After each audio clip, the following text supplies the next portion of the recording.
Right. There's the mic check. Yep, the microphone looks like it's working. YouTube and Twitch appear to be working.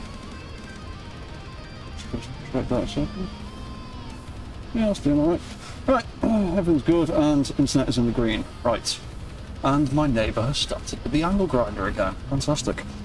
Right, hello everybody, I'm Dread Mechanic. I am back for more of my survival run over on Aegirs member server. And you might notice today a little bit of a difference with my suit. I have finally figured out how to make a custom suit skin in Space Engineers 1. So, go into my spectator camera. Where are we? There we go. You now see I've got my skull logo as the skull for the skeleton mask. So I've upgraded it a little bit and now have my own custom skin in game. And it's a client-side mod. I had to fiddle around editing the base files of the game. So yeah, it should work whether I'm on somebody else's server or playing a game by myself, which is quite cool. So yeah, I now have my own custom Space Engineer skin, which I'm really happy about. So we are back on Earth again. There's a dust storm happening outside. We will give that a minute. Who have we got in the chat, man? Fonzio, how are you doing, man? And Ledner, how are you doing? Oh, I wish that dude would stop with that angle grind.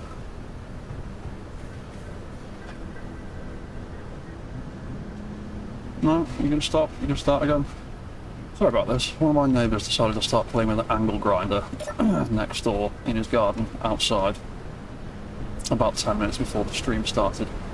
Don't know if you can hear it on stream, hope you can't, but it is doing my head in. It's making it difficult for me to hear. Anyway, so we are waiting for the storm to end. I've done a bit more work on the warehouse and the workshop. Got a bit more of the roof on, got a bit more of the floor in. Got some stuff piped up, as you can see down there. We've got a bit of piping in there. Because I've started building a welder arm system so I can start doing repairs and printing out mechs a bit easier. Hello! Hey Varian, how are you doing? Yeah, on the subject of things that happened today, Varian, who has just jumped into the chat, very kindly dropped me off a bit of a wrecked ship. You can just about see it down there with a light blinking on it. Yeah, there we go. And that's got a few lovely bits of salvage on it that I don't have at the moment, including a medical bay.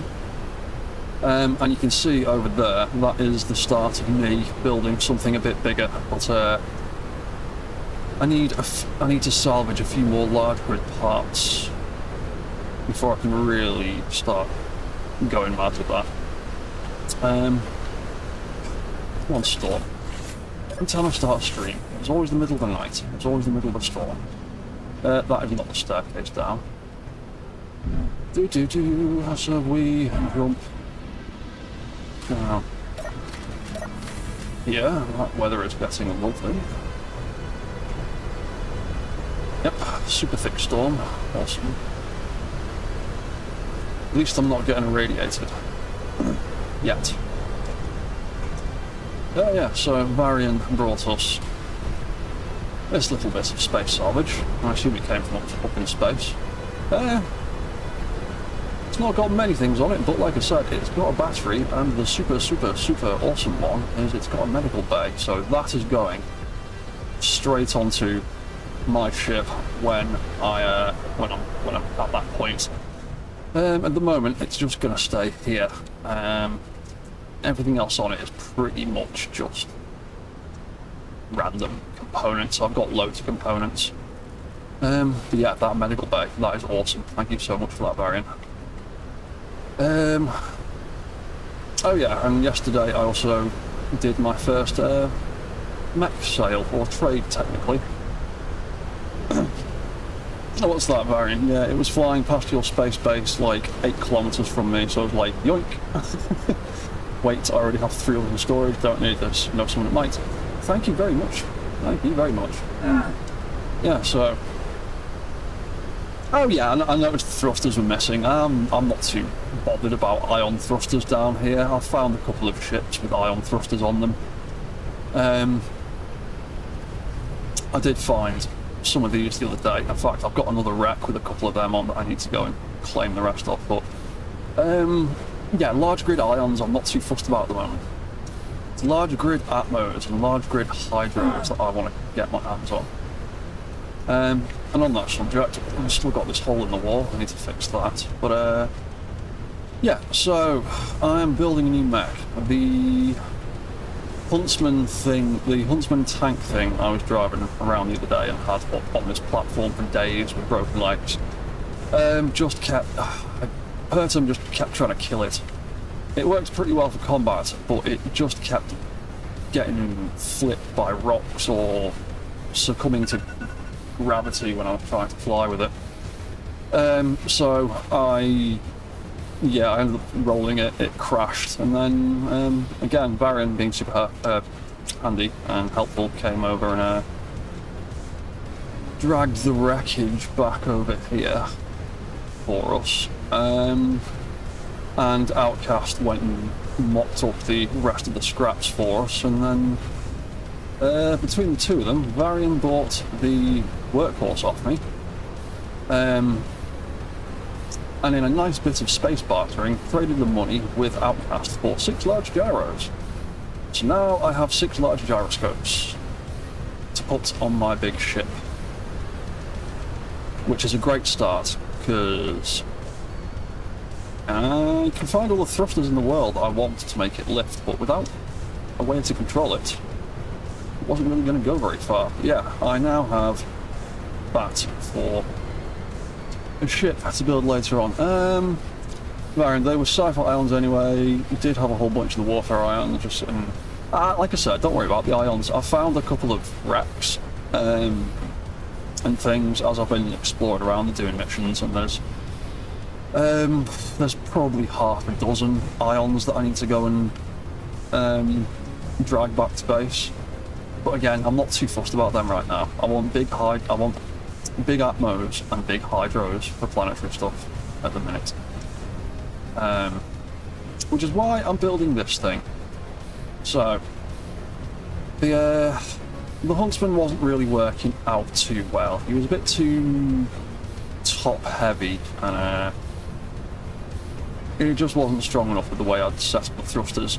So I decided to scrap what was left of it completely, just ground it all down. But I did blueprint a few bits, and I've modified a few things. And I'm basically now building a flatbed Mark II.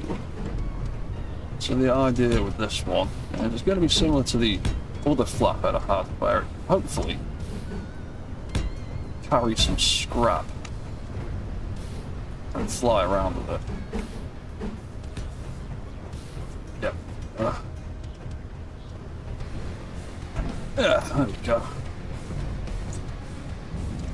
So yeah, the idea is I want this thing to be able to walk, to be able to drive, and I also want it to be able to be flight capable, hopefully. What's that? You'll keep in mind you've got way too many small LG hydro thrusters, been trying to get rid of them, or start grinding down the ones you found with Salvage. Well, if you want to sling any my way, I will happily take them off your hands. I still need to save up some money so I can start buying stuff. I've only got just under £500,000 at the moment. But yeah, I will happily buy anything that I can get my hands on when I've got the money. Pretty sure your planet base still has like 10 or 15. Oh wow, that's loads. Yeah, I need to get out there and start doing a bit more salvaging.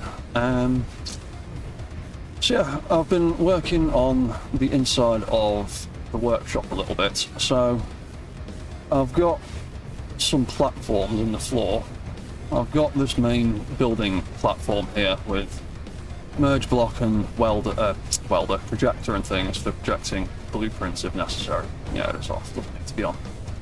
And then I made some switches for the platforms, but I haven't put them onto this control panel because that one's new. But I decided that I also wanted remote access to them, so put a remote control and an antenna on this little computer that controls all that stuff. So now, if I jump into the control panel on here, it automatically jumps into and connects up to this remote down here, as you can see, because it's blue. And then from there, I can remote operate the various platforms. So I've got a center one there that goes around the main platform, like a little collar for lifting me up, and then we've got a couple in the various corners. Like that one, for instance. What's that? That is front right, number 1. That is number 6. So yeah, I've got a couple of platforms in various places for lifting up and down to help get me into certain bits. And then I've also set up this welder system that I also need to turn off because I'm not using it anymore. Just hit that button. So, I built a welder arm system. You need to settle down. Is it because... Oh, I think you're touching that subgrid a little bit. Yes, we've got a welder arm system here. So I've got a forwards and backwards button for both of them. I've got an in and an out button for both of them. I've got separate up and down controls for those two arms.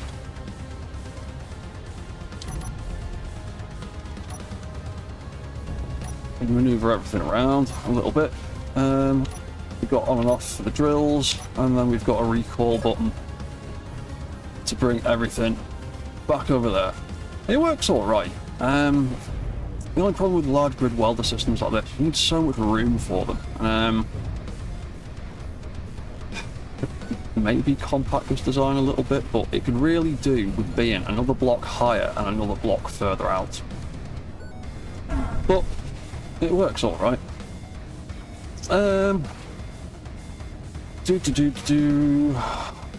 What's that variant? Ground those ions down, sell the thruster components.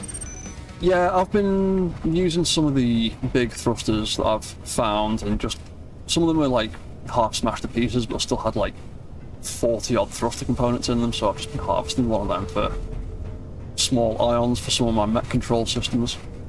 Hello. Hello, you have many viewers from Russia. Could you please make your videos the option for auto dubbing next time? I will have a look at that. A few people have asked about auto dubbing in a few languages. But yeah, no worries. What's that? Viewers from Russia. Yeah, I will have a look at that. I'm sure I had someone from Brazil the other week asking if I could put auto dubbing into Portuguese as well. I need to look into how to actually do that with YouTube. Sikuski, hey, how are you doing? Good evening, mate. How are you? Anyway, right, so that's what we've been doing with this. So we got this thing set up. Well, not set up. I've built most of it. I haven't set anything up properly yet. I have got this crane arm idea I want to play with the idea being, hopefully, that he'll be able to lift things up onto the deck of the ship here, and then we'll hopefully be able to lock it down with these mag locks in the floor. That gap's going to get filled in eventually. Good, how are you doing? I'm doing well, man. I'm just at the point where I need to start setting up some of the control systems for this mech. I've got most of the parts in place. I've also set all these legs up with repair projectors. So the first point of contact for each of these subgrids is now a projector. So it can easily be replaced. And I took blueprints of all the different sections of the legs. In fact, I think I need to make fresh ones since I've built everything. I'll do that in a minute. But yeah, I built the front two legs, and then I used the projectors to print out the other four. And it seems to have worked quite well. And now I just need to set everything up. I'm going to put my spectator cam up here because it makes it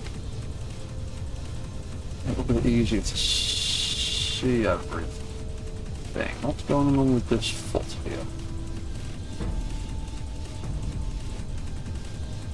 Oh, there's no velocity in you, that's why.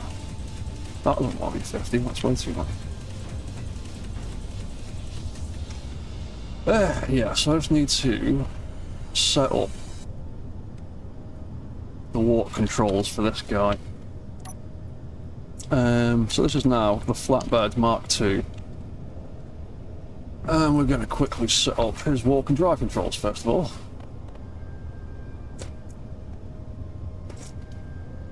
Because I want him to be able to move about. And I also want to get him off this platform pretty soon. Right, so where do we start? I think I started doing a little bit of it earlier.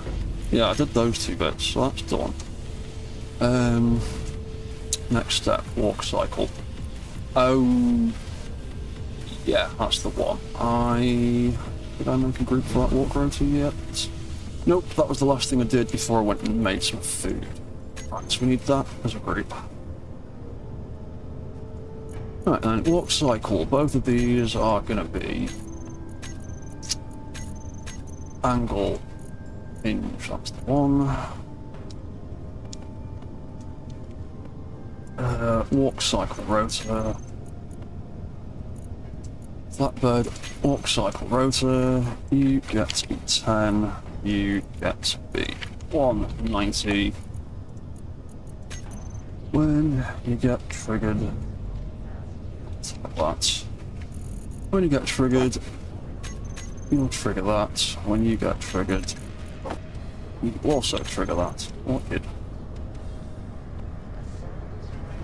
Oh, right, this is where it gets confusing, because the old design that I had for the Huntsman had hinges for his knees.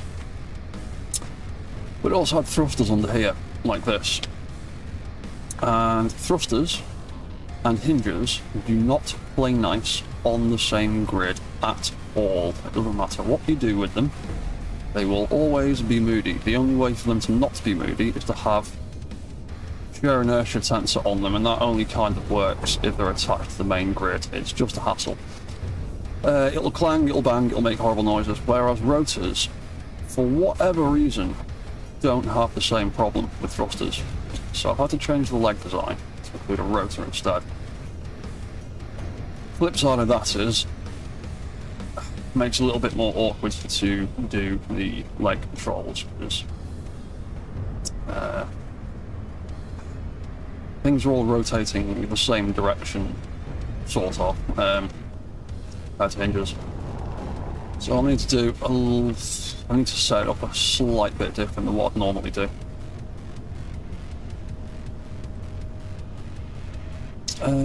Right, so keep pressing enter. I've been chatting to people a lot on game chat. I keep pressing enter by mistake.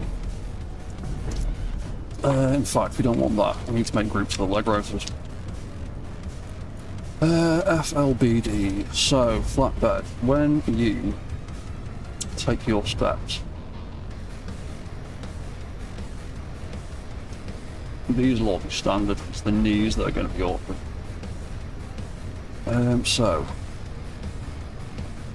I'll have leg rotor group front left, rear left, number 1.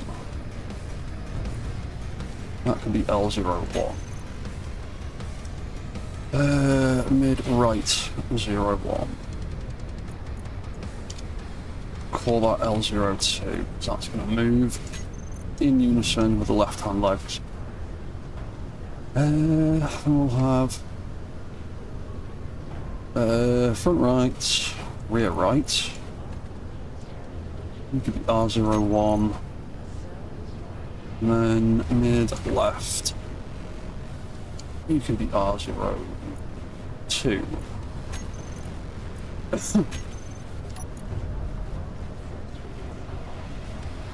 Oh, so that's that.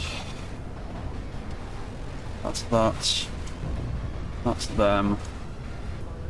That's that. Fantastic. Right, that's all of them, and then oh, it all depends on orientation, doesn't it?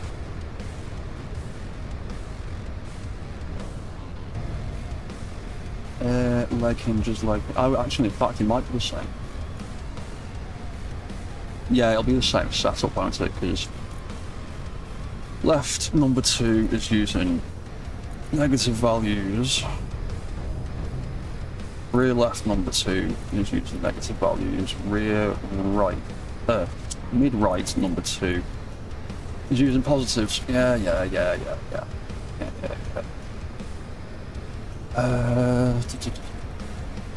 So it would be front right, front left, rear left number 2s. Crap, I'm gonna have to call it something different. Leg rotor, I'll just call it knee. L01.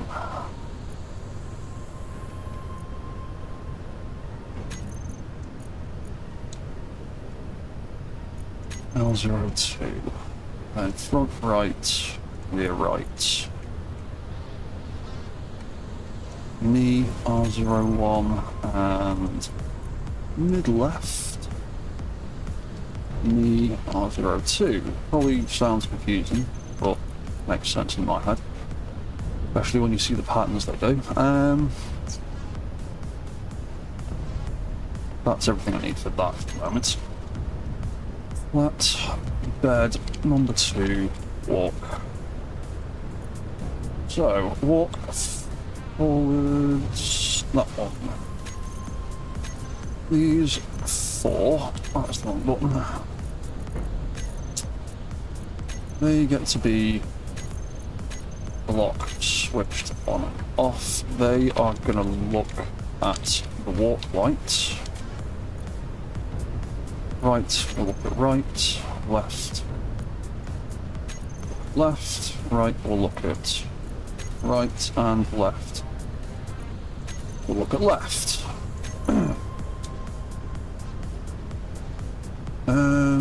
FLBD, letting go, rotors. L0. Oh, leg rotor, L0. Right, so what velocity are we going to use? I'll just try the same settings as what had the Huntsman doing. See how that works.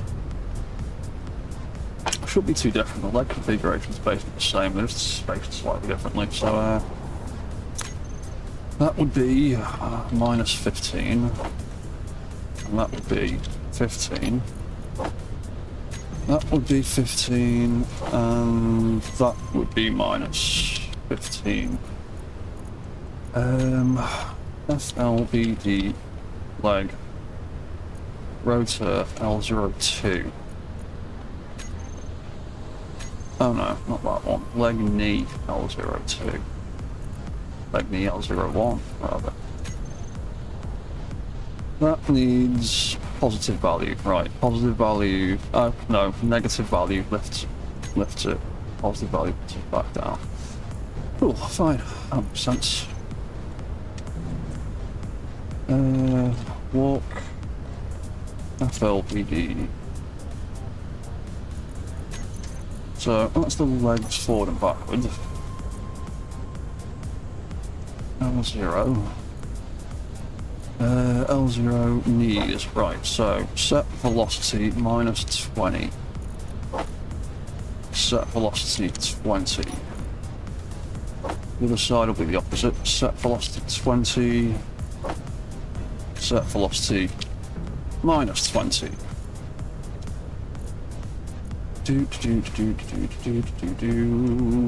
Walk light. Flick you off, flick you on, flick you off, flick you on. Ruby, that works. And it will be all opposite settings for the other leg. That was all positives first, that was all negatives first. Oh, that's worked out quite well. Should be the other way around. Right, you, leg rot, R0. You're in slot 1, so you are going to be set velocity 15. Not minus 1, minus 15. Set velocity minus 15. Not rotate angle. Set velocity 15. And then it should be the same for these two, I think. That should be minus 20. Oh wait, no, hang on. Hang on.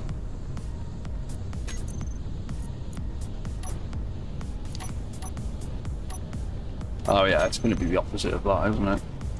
I think. Rotors are mounted opposites.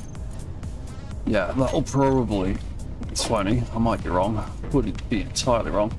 Oh, hey Kenneth, how's it going? Oh, good man. Just setting up the warp controls for a new mech that I've yet to test, but I'm hoping will work out nicely. He says, fingers crossed. Yeah, so R01. Set velocity minus 20. Set velocity minus 20. Set velocity 20. Right, so. Number off, back, on, forward. Off, back, on, forward, lift. Groovy. Right. Stick that and that on there. FLBD. Warp controls. Stick that on there, stick that on there. So. Those lights work individually. In fact, I know what we haven't done yet. What we really need to do, we need to do the warp return. That's going to be a little bit different because we've got one hinge on either one rotor on either side going in the wrong direction. So we'll just ignore that one and get it to respond to the other two. So that will be hinge angle. That will be hinge angle. That side is using negative values, so that'll be less than minus 49. That will look at leg rotors front left and rear left. Ignore the mid right because that's going the other way, which confuse the matter. Leg rot L0. Oh, not L02. That was positive, wasn't it? So set that to 20. Set that to minus 20. There we go. Lovely. Right, we've got a return out. Really? Right. Right hand return will be the opposite.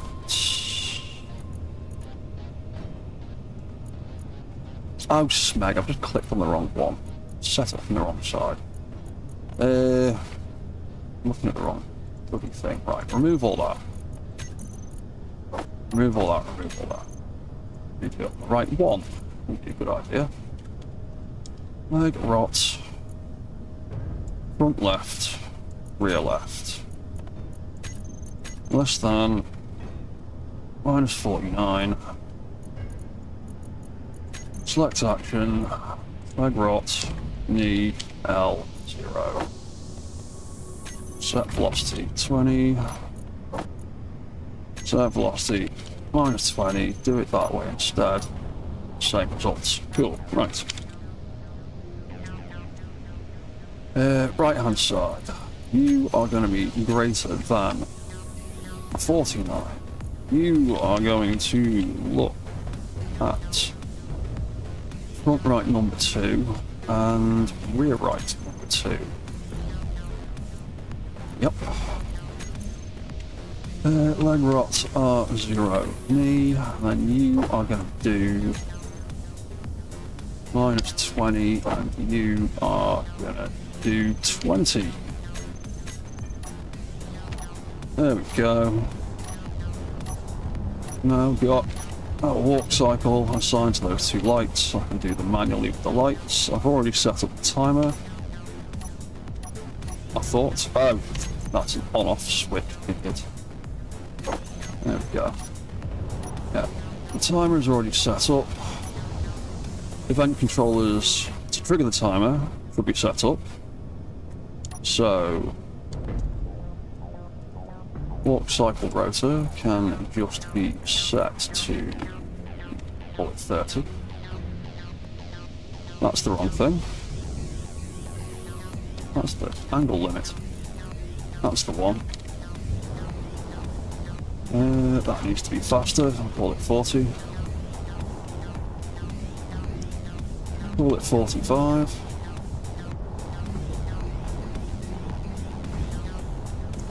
Yeah, that doesn't seem too bad. And then we can turn that rotor off. That stops the whole thing. We turn it back on. It starts the whole thing. Cool. And now I need my walk, start, and resets to set everything back the way it was.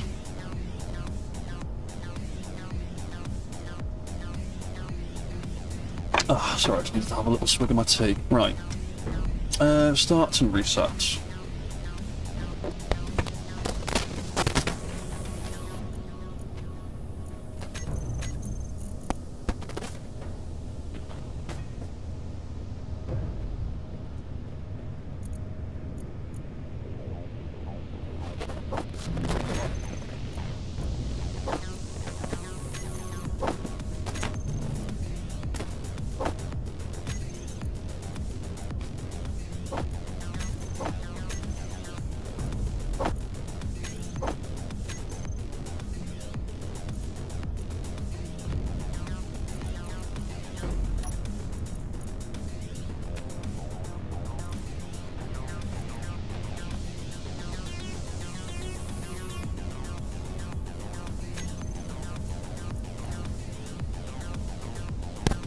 Oh, come on.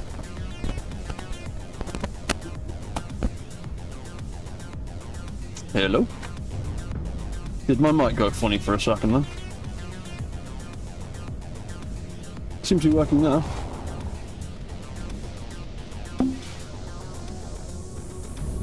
We all good? Let me know in the chat if my microphone's come back again. It seems to be alright on OBS. Oh, did it? Yeah. Ah, cool. Yeah, sorry, the mic cable is a little bit cheap and knackered, I think.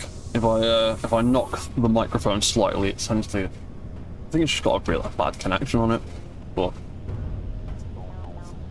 Yeah, if my mic ever goes, just type mic into the chat in capital letters or something to let me know.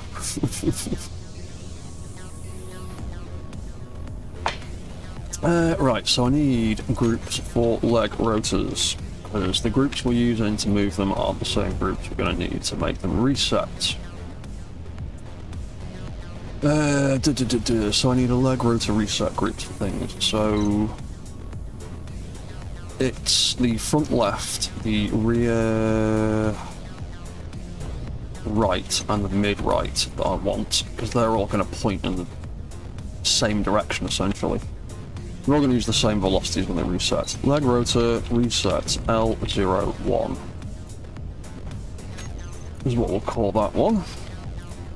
And then front right, mid left, and rear left will be R01, and then we can use the knee groups that we've already got to do the rest of it. That'll be fine.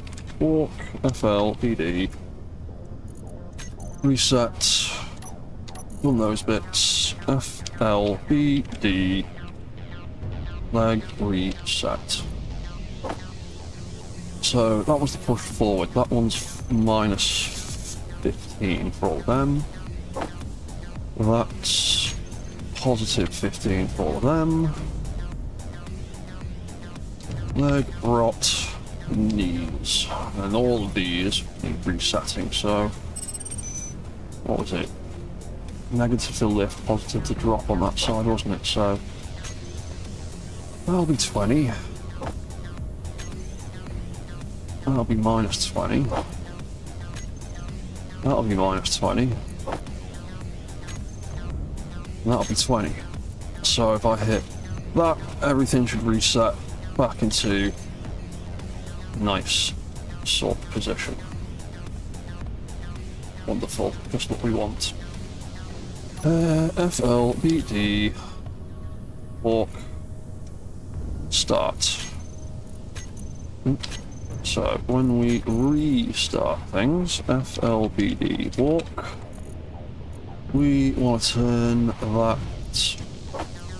walk cycle back on, the timer back on. The rotor's going to get triggered by other things. That's all of that, that's good. Then we just flick that on and off to make sure it ends up in the on state. Then we flick that on and off to make sure that ends up in the off state. And that should be everything for that. So if I then trigger that one, it sets the legs up, and then we can activate that again. FLBD. So if I put start on there, reset on there, I can hit number 6, reset everything. I can hit number 5 to set it up. And I can hit number 4 to trigger it all. And I can hit number 6 again to reset it all. And those are basically the 3 things that we need to animate the walk cycle. Only thing I need now is I need a trigger.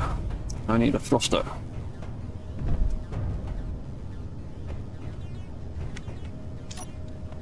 I also need the damn sun to come up.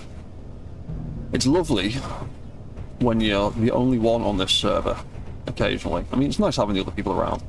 But I noticed Aya has put the sleep mod in here, so when I'm by myself on the server, I can just hop into bed and the sun comes up, but not the case when there's other players around and everyone's doing their own thing in their own time zones, essentially. Right, I need to put a thruster on you to trigger some things. So I might just put it up there for now. It can be moved anywhere realistically. Bum bum bum. Up we go. Yeah, and this is the reason I put this on a remote control. Makes it so much easier to get up here. Right, so what do I need? What do I need? What do I need? I need a couple of thrusters.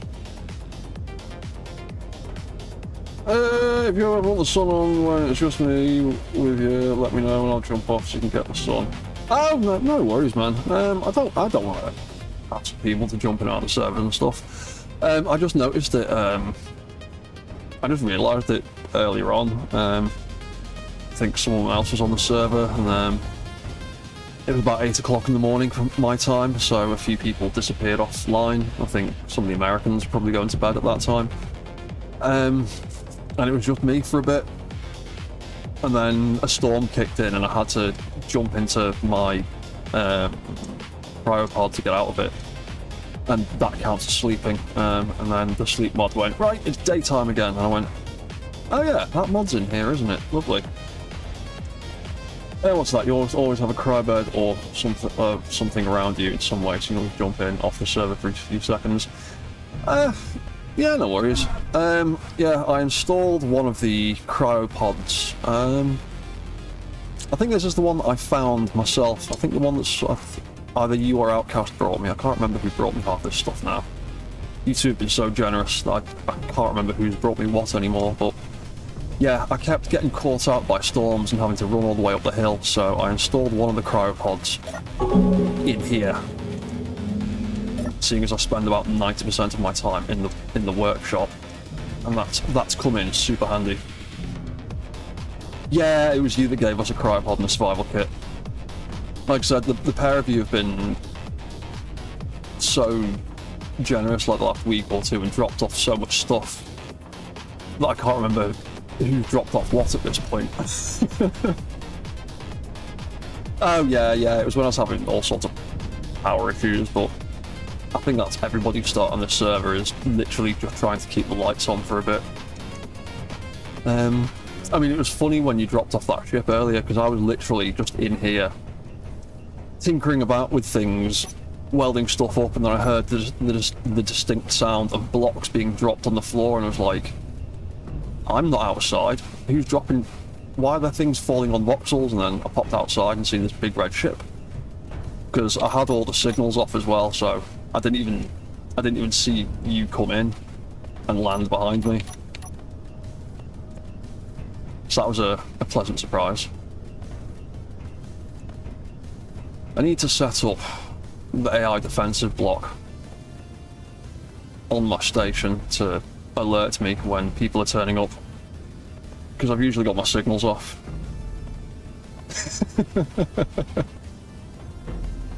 What's that? I saw your name and you were like, I'm trying to be sneaky, then couldn't unlock it because you damaged the landing gear trying to grab it in space.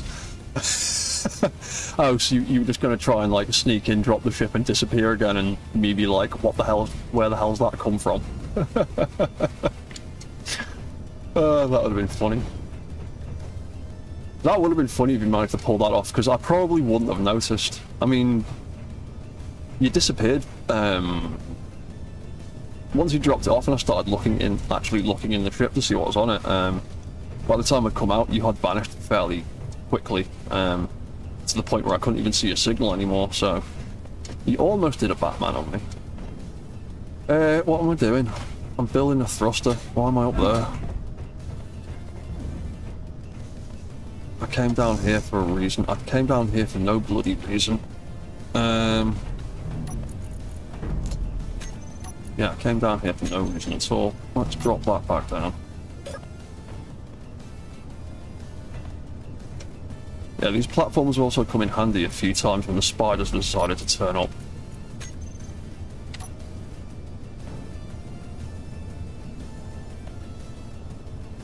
How far are we? About there, will do. Yeah, I didn't need to jump down there because I've got port access right here, dumbass.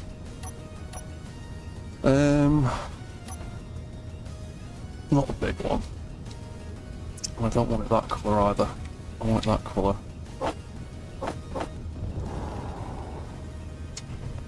I'm gonna pop a couple of little ions on the back of this.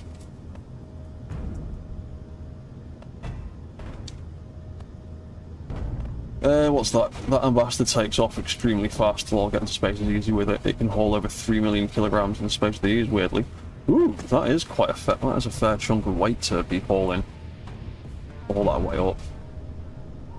Right, so we'll have a pair of them.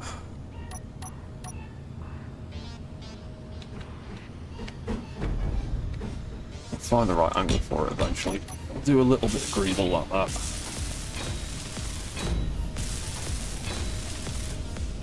Because we don't actually need these control thrusters to actually thrust. I just need the input signal from the thrusters into the event controller. What's that hauling? Over 10k Gatling ammo alone. Weighs heaps, let alone the ammo for everything else. Yeah, if you're hauling that much ammo around, yeah, it will be a lot, but sounds like you got a decent ship that can handle it. Flat bed, 02. Thruster, control, forward.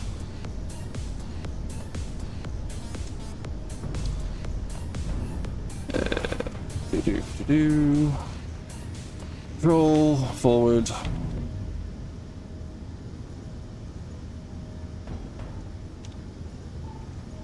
Override. There we go. Then that little override thruster at the moment means if I want to put AI blocks on this at any point, it can override the inertial dampening. And then we can use that as the control input for forward controls, and then actually we've got a decent amount of space there. I am just going to stick the reverse control right there, because the flame on these is not going to be very much at all down in the atmosphere, so that can do that. Then I'll pop a little bit of Dremel in there too. And that could be our little forward and backward roll unit. Sweet. Let's drop this down in case we scrub on that nonsense. I need to build another ladder platform to get up there. I might... that's supposed to be it. Yeah, I'll figure that out eventually.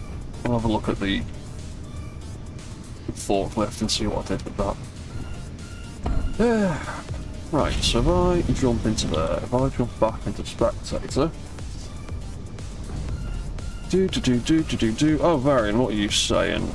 When you can properly get to a TSFB station, I believe that faction is the tag, you can get quite a decent choice of ships to try and refit them. Yeah, I've not really done much with the in-game ships. Oh, hey, Mr. Petersburg. As someone who loves Gatling assault cannons, I feel that. Oh, yeah, hauling that much ammunition. Yeah.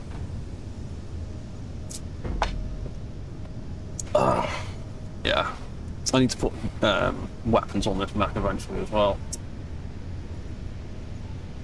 Right, so FLBD walk thrusters. We hang on, no. Control.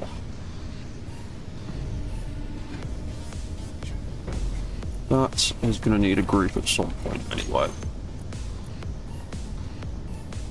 And then the whole lot of them are also going to need a group at some point.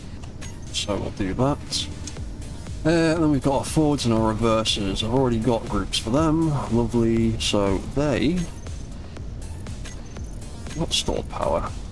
Thrust output, please. These are going to respond to thruster outputs. That is going to be 5% for now. That can be 5%. CTRL for control. Forwards for forwards. Reverse for reverse. Flatbird walk stuff. So, forward controller. First thing we're going to do is a fail safe. We're going to turn off the reverse controller, just so nothing can interfere. Then we will turn on and turn off our forward walk controllers. Then we will start and we will reset our walk cycle. We will turn our walk rotor on and off. I'm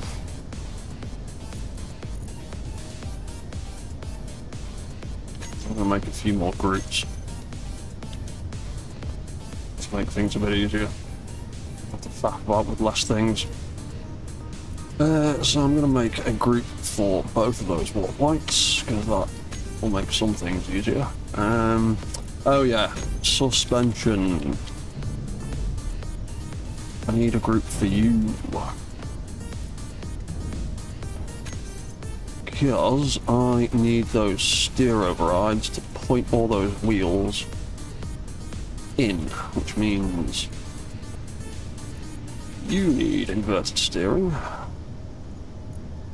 and you need inverted steering, and I can't quite see the wheels. Yep, you also need it too. Suspension FLBD. Because when you're making a spider tank with wheels in this kind of configuration, adjusting your steering angles helps a lot.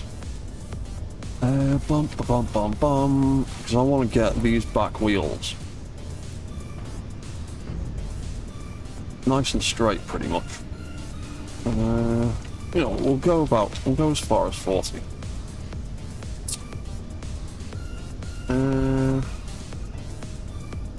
Actually, front that looks a little bit far for that angle. Yeah, we'll call it 30 degrees. That's about right. And tweak it on the fly when we're actually playing with it, and that'll be sound. Yeah. So when we walk, we want to when we walk forwards, we want to set that steer override to 100% so it angles all the wheels that way. Then when we're going backwards, we want to do it the opposite way. So walk, FLBD, walk forward. In fact, first thing we'll do, in fact the last thing we'll do in that controller, FLBD, walk, wackle, walk, lights, set colour, green for forward, set colour, orange for reverse. No, yeah, orange is for reverse, but cyan for neutral is what we want.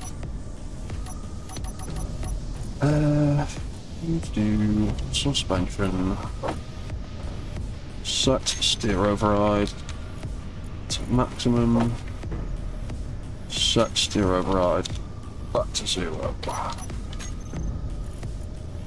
So that is all plugged in, so if I hit my forward key, it now triggers the whole thing with that little thruster that you can see firing just behind the mech.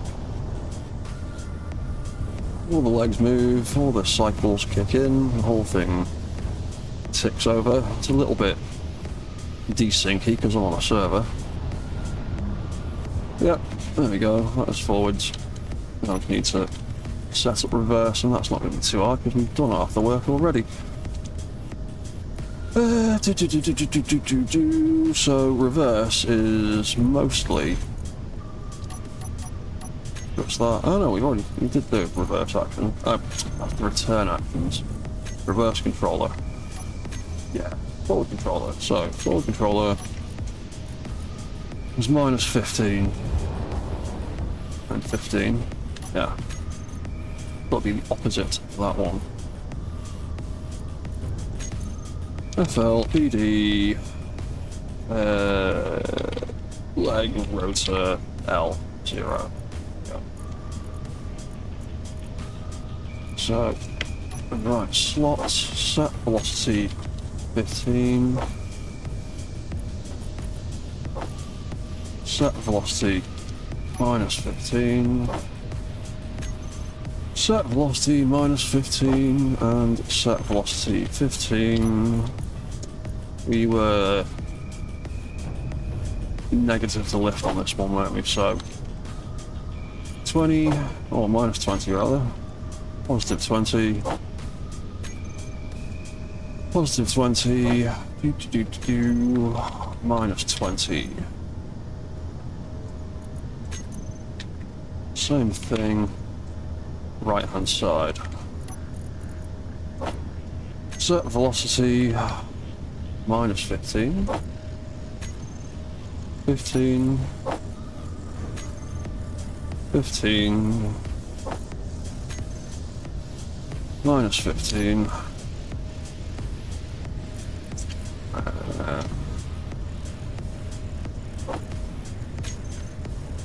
20. Oop. Minus 20.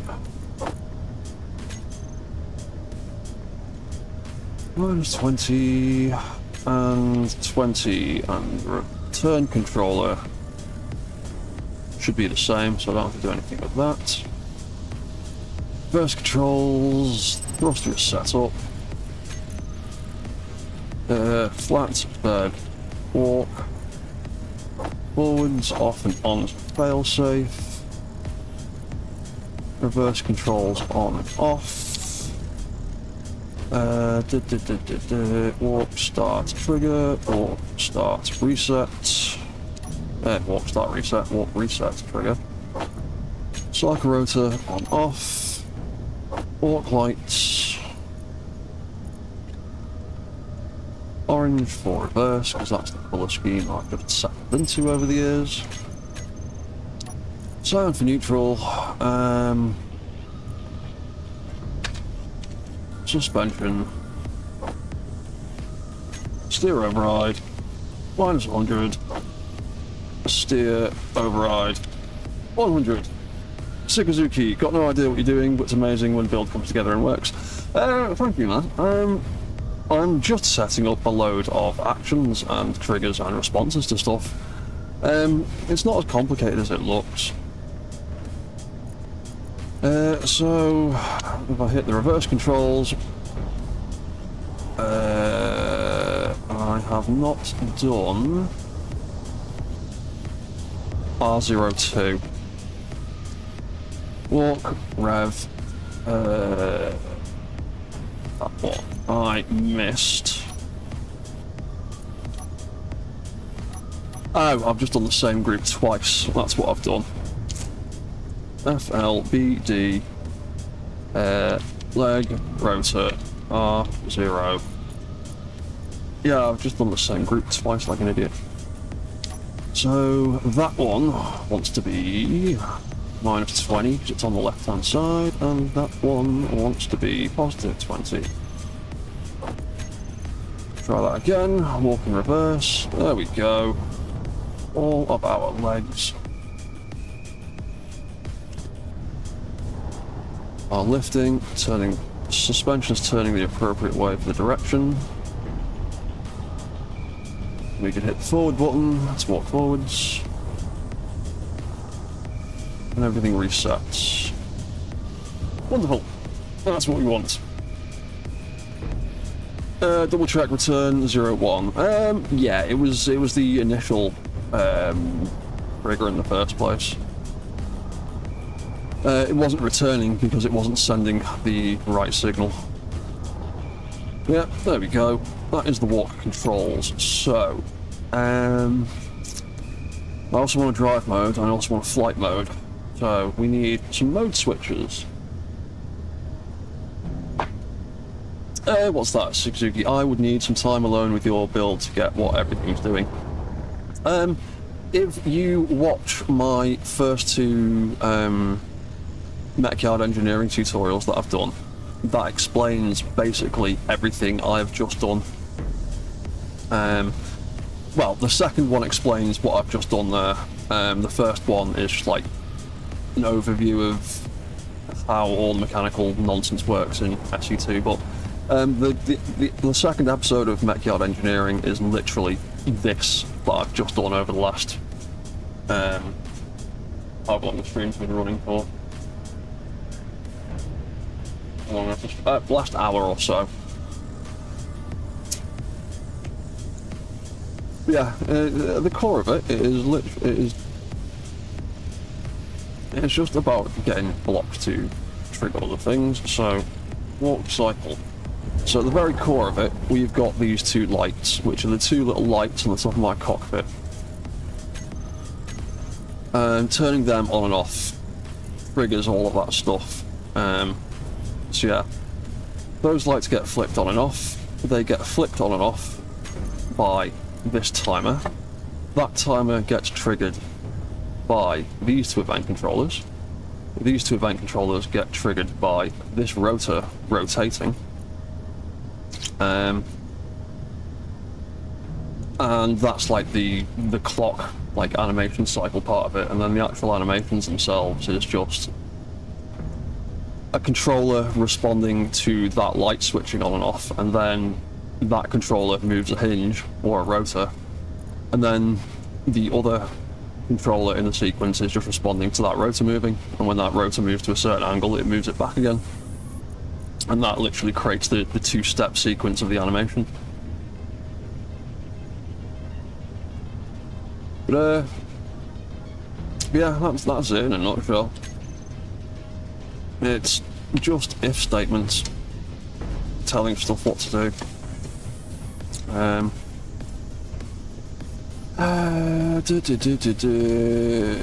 Right, I need mode switches then. I need a way to turn off the warp controls so I can turn on the drive controls. And we've got a lovely little spot just here for another 3 event controllers. Running out of food. Yes, Varian, well spotted. I have just realised that myself. Oh, I'm good for power. Just the food in it. I need to get some better stuff. Oh yeah, there's a bunch of space credits spread out amongst these containers. I need to sort out a proper container system. Grab all the bits I need. I assume I did. Yeah, very good timing there, Varian. Literally, the second I seen that pop up in my chat was the same time I saw my red food bar. Very good timing, even with the stream delay. Perfect timing. Right, so we'll have FLBD02 controller. Not flight mode. We're gonna have walk mode.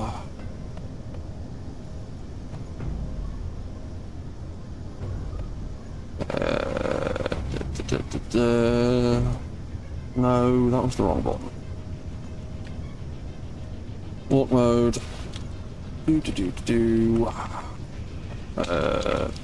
Drive mode.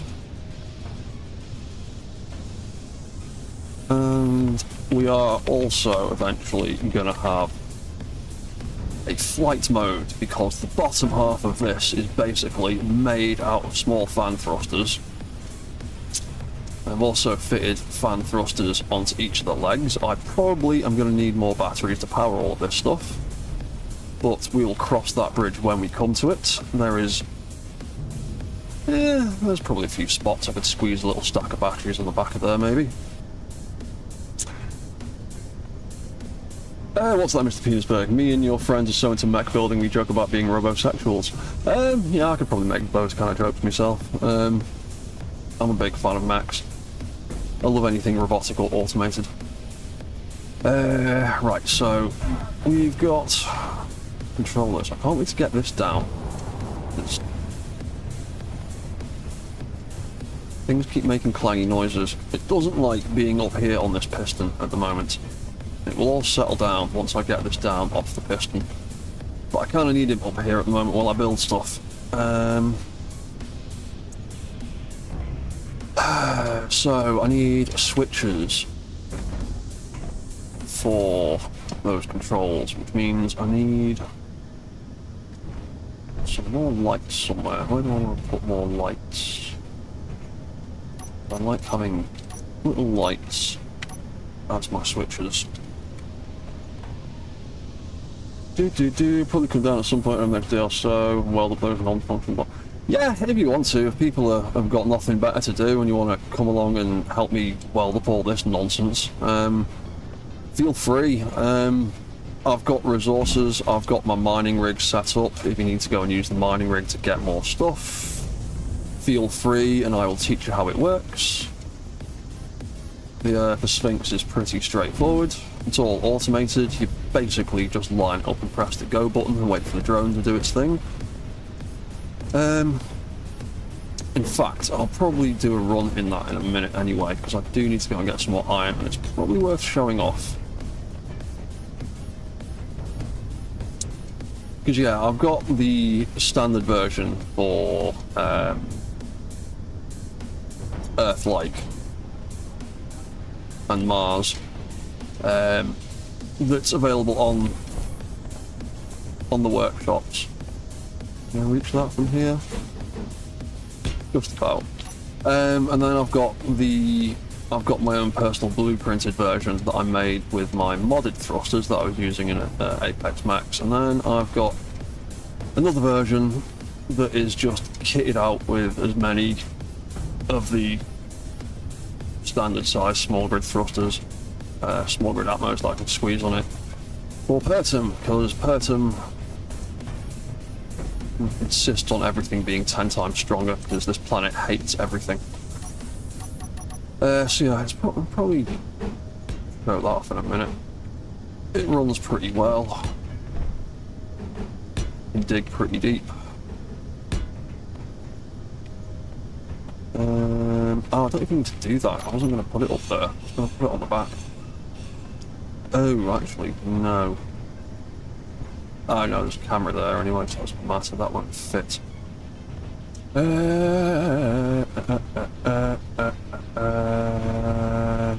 Actually, yeah, I'll just do what I was going to do anyway. That can live up there.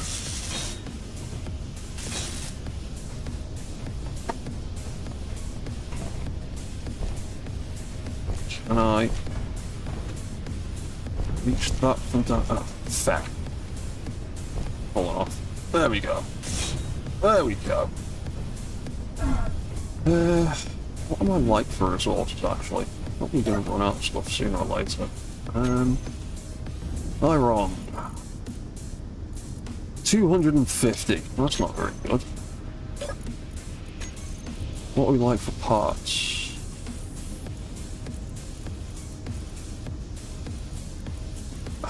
Yeah, I need to make sense of this container system at some point. I've got like 10 grand in credits that I've found just lying around there because I've not been to. Oh no, I've got even more in there, haven't I? Why is that in the cryo room? Oh, was that in this cryo room? Oh yeah, it's piped in. Yeah, I need to make a sorter system because stuff keeps ending up all over the place. Like that access port, everything's in there. But it should all be in that. Oh, that cargo container's nearly full, that'll be why.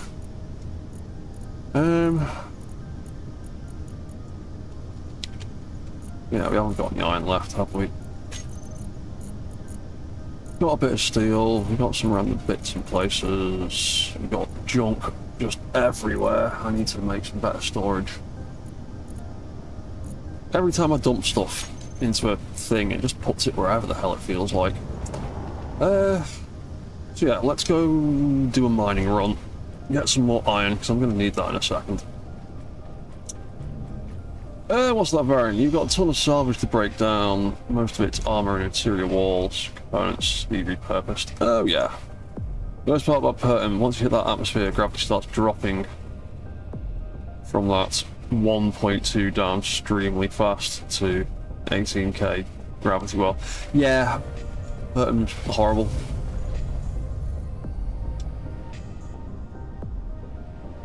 What's that? Won't lie. When you dump things into a connection point, the fact that it goes to the furthest storage point you can find annoys the absolute.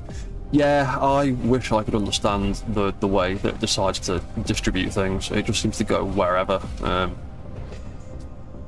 It's why on a lot of my builds, I tend to try and squeeze in sorter systems in just to keep stuff out. Not even necessarily just to like organize things on the build or whatever, it's usually just to keep junk out of my systems. Yeah, this is my Pertum version of the Scarab. It just has to have loads more thrusters and a bunch of extra small batteries added to it, and it's still a little bit underpowered because I don't have any uranium yet. Let's go and get ingots. I keep saying that, but I also need to make other things. I need to make a decent ship for getting off the planet. To make a decent ship for getting off the planet, I need to find some salvage. To get some salvage, I need to find... Oh, I need to make a decent ship to do the salvaging. And it's an absolute pain going back and forth. I didn't bring any food out with me, but... Yeah,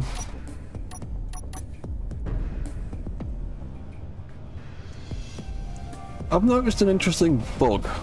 I don't know whether it's this server in particular, or a bug in the game, but...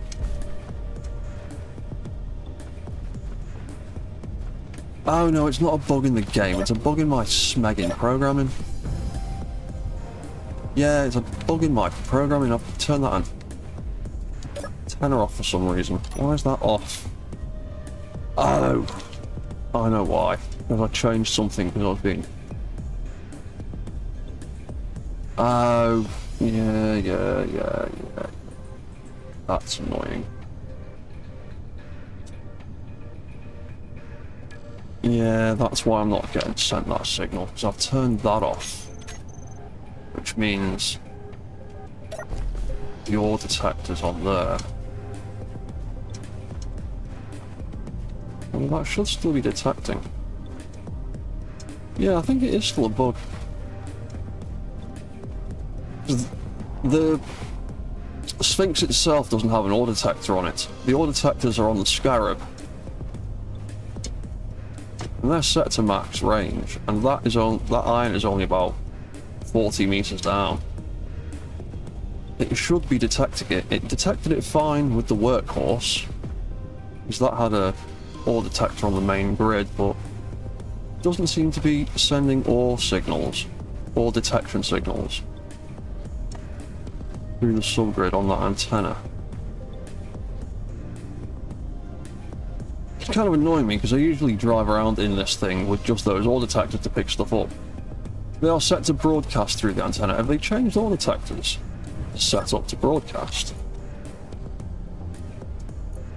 Yeah, broadcast using antennas. They are on indeed. My antennas are enabled and enabled. They're all enabled. But I've noticed since I built this, I've not been getting ore detection signals through the Scarab. For some reason. I can't figure out why. But it's definitely broadcasting. And I know the iron is down there.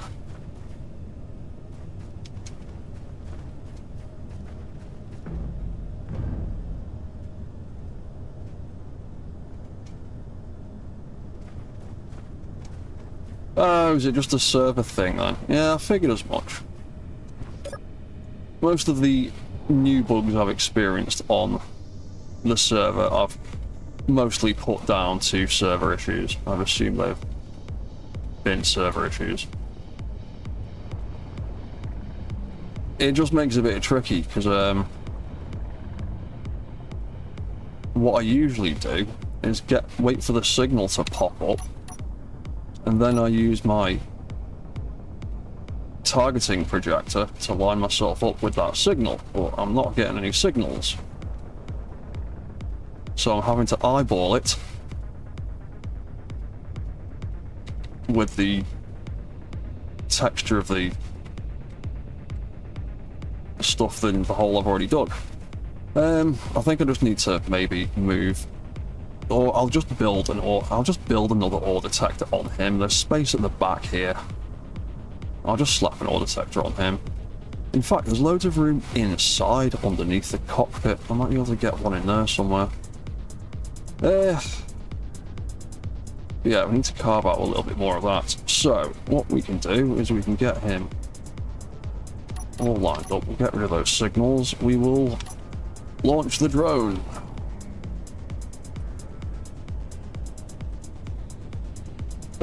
One of the reasons all detectors with bigger ranges are service addresses. Yeah, I can imagine they are. But yeah, we can then launch the drone. Go into spectator mode for a second. Watch him in a bit more action. Oh, crap. Put terrain mode on. He'll hopefully line himself up a little bit better as he goes down. And we can use terrain mode. He's got a relay on him to send the signal to enable that on the drills.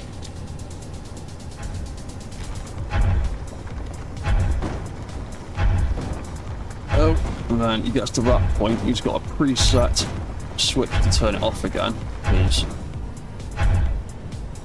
one of his relay signals has that command on it. And when I was experimenting with trying to set particular levels to turn that off again. He's going to fly down on a wonky angle now. Crap, turn the terrain off. I want to mince through the iron. There we go.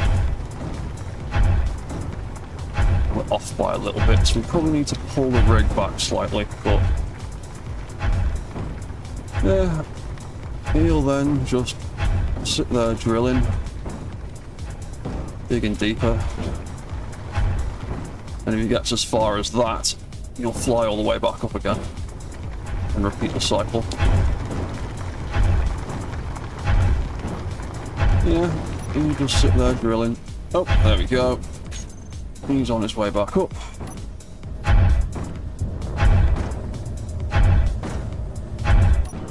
He'll dump some stuff out. He'll realign himself. And then he'll fly back. What's that, Mr. Penisberg? You never use sorters as long as the stuff in the grid is as long as the stuff is in the grid, I'm fine. As long as the refinery is piped in. Yeah, I just like things to be a little less chaotic and a bit more organised. What's that variant? Just know, yeah, I mentioned he was making all the large grid stuff restricted. It's not too bad, to be honest. I don't mind that all that much. I don't do a whole lot of mining. What's that? You were playing around with this thing in single player. Love the Sinks in the Sky. Yeah, cheers, man. Thank you very much. It's one of the designs I've made that I actually find fairly, actually, like, quite useful. Let's get out the drone. Let's pop the laser guider thing back on. Really hard to tell where I'm mining without that iron signal. Without just cheesing it and using spectator cam, which I don't really want to do. But yeah, I might have to put an ore detector directly on the scarab, I think. If it's not going to read them through the connector. Yeah, launch him again. We've also got controls for him over here.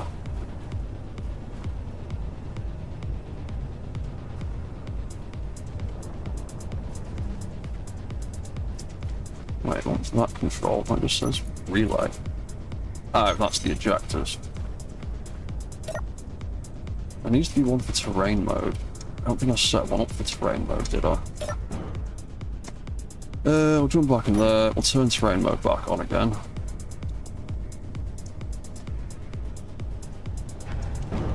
That way you can just carve his way through anything that might get in the way.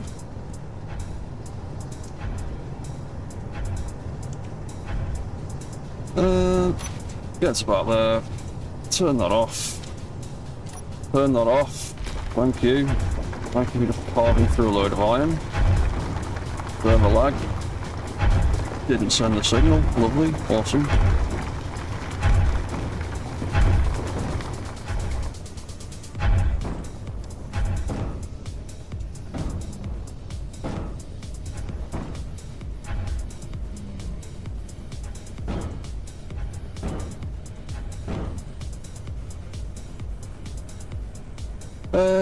Yeah, that's him. Oh, hey, Outcast, how you doing, man? What's that variant? Damn, it can actually get all the way down that deep. That could be useful for deeper ore playthroughs. Yeah, when I was building him, essentially when I... How have you damaged yourself, you idiot? Oh, wicked. You've just completely crashed into the docking connector and smashed yourself to pieces. Wonderful. Have you just killed the docking connector? You have just killed your own docking connector, haven't you? You've been working fine for days.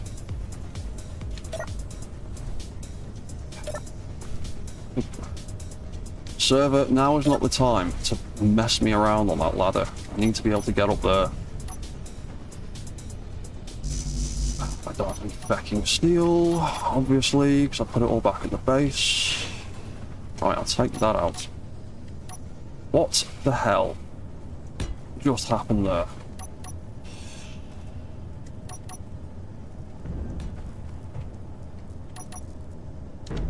What on earth did you just do? Sphinx, are you docked? SCRB, you are docked. Working fine till it's watched on live stream. Now it's having performance issues. Of course it is. Of course it's making a fool of me in front of people. Hang on. Get you away. Disconnect the drone.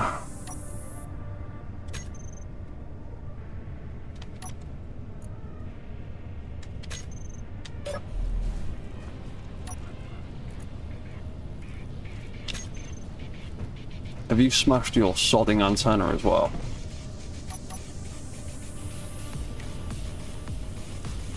You've seriously broken something. Why did that not detach? Was that detached? Drone docking port says proxy.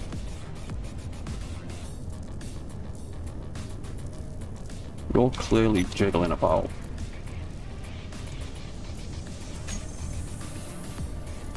SCRB, you are no longer connected, but your antenna is dead. You've smashed the event controller that controls your docking, you absolute weapon. That's what you've done. There we go, Scarab. Thrusters on. Batteries. Auto.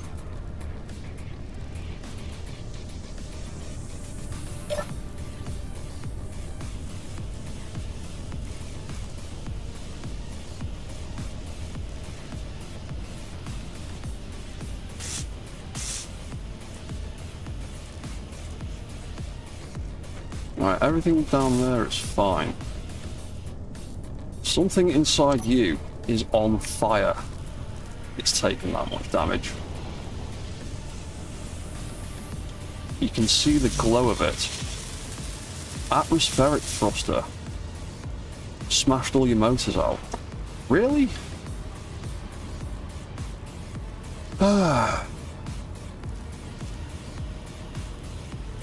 What else have you broken?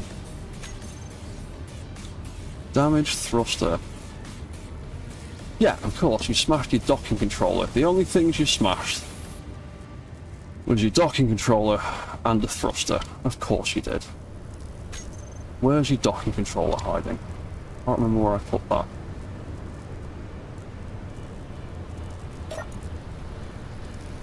Typical. Where's that? That's up the front. Under here.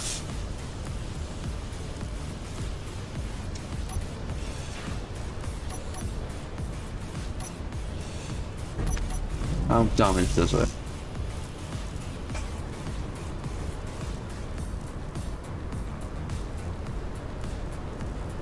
You absolute pain in the arse.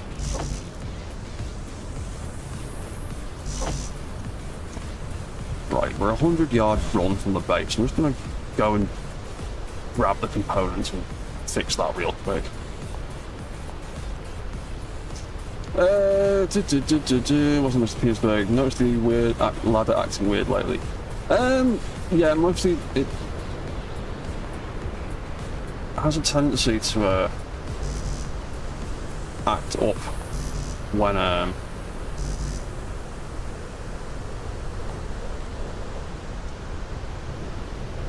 has a tendency to act up more when you're on a server. The batteries were just on charge because it's set up to switch the batteries between charge and auto when it docks, but obviously it landed, it smashed its docking controller for some reason, so when I tried to undock it, it didn't re-engage the batteries. So I fixed that controller and that thruster. It should be fine after that, but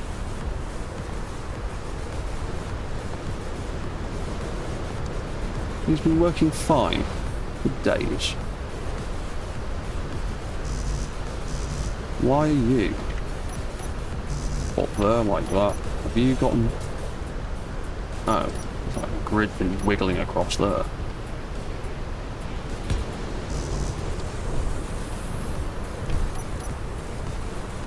Let's see, worst thing, found the full farm, had major inventory desync. Yeah, I had a farm disappear on me the other day. Oh, there's something else even more broken up there. What's even more broken?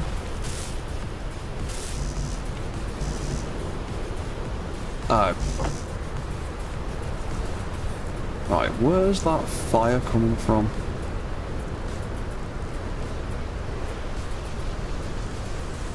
Where did I just put those computers that I picked up? You know what? Just take that out of there. Fix that docking controller. Put that back on. I'll fix you up in a minute. Oh, it was the air vent that was on fire, was it? Fair enough. Okay.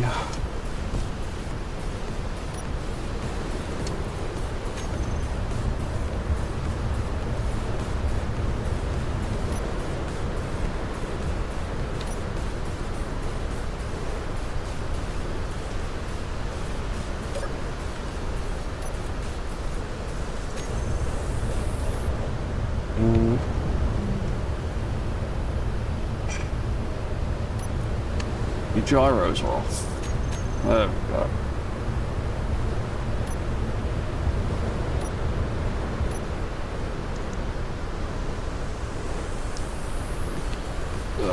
Maybe it just needs more thrust because the person's absolutely horrible.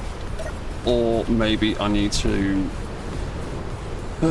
adjust its full controller that determines when it comes back and not allow it to fill up as much.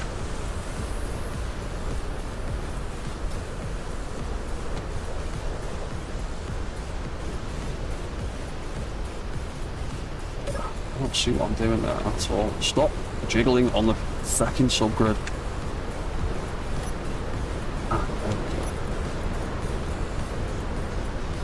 Scarab.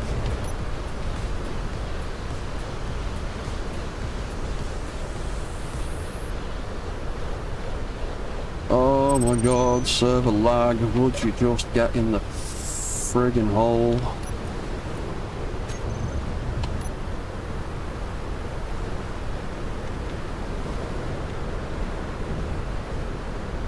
Proxy, lock down, thank you.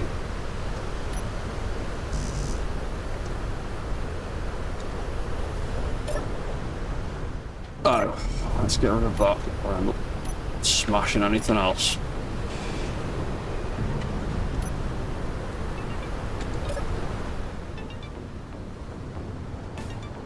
Right, how much behind did we end up getting out of that in the end?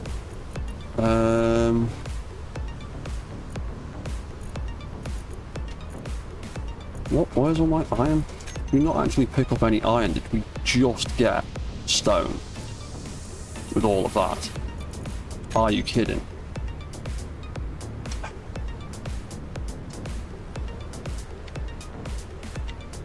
Fine, whatever. Going back over here, and I'm putting an ore detector on the Sphinx itself.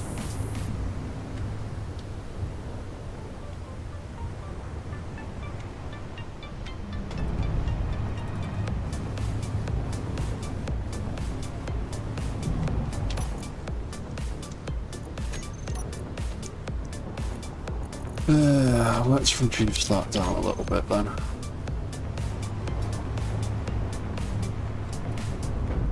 In fact,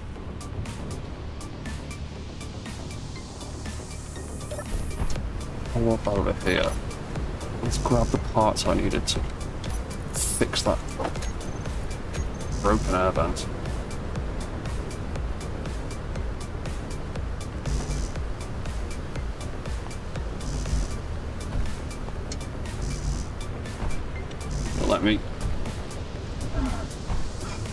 Let me jump up there? No, you're not. Of course you're not.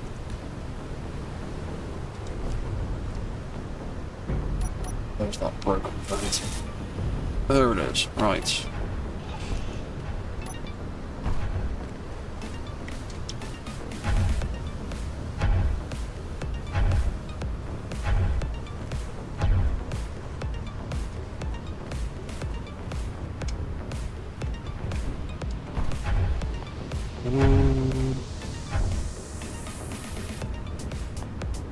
It's all working again. Let me start kicking in when that did. Maybe something else in there is damaged. Oh yeah, I also need to repair that, don't I? Put that block back that I carved out. Ore detector. Nope. Server. Don't like ladders today. Which makes it difficult on a server with limited jetpacks. The ladders don't want to feckin' work properly. And I have to do all that nonsense just to try and get 3 foot off the ground and it doesn't work. Look, I just want to get up there.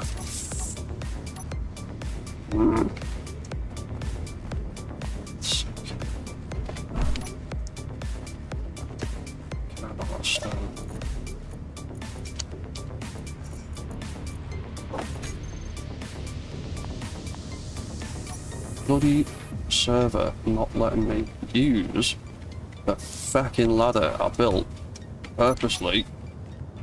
Games where I can't use my jetpack. Oh my god, just let me up.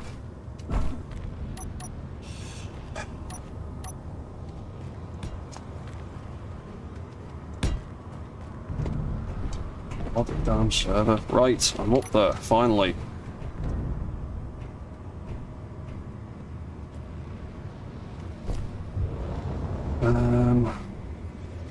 Put an ore detector here. That'll do. The right button. Yeah, I'll just stick it there for now.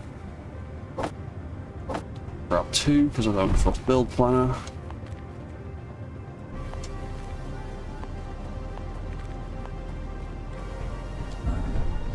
Oop, that's it. Follow me at the wall. Thank you.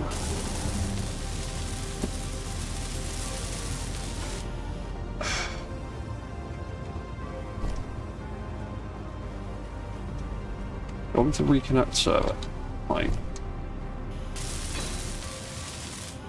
Don't seem to be in a mood today.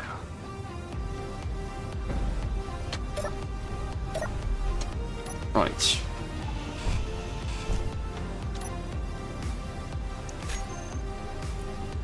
Then again, there's quite a few people on. I noticed it gets a little bit moody.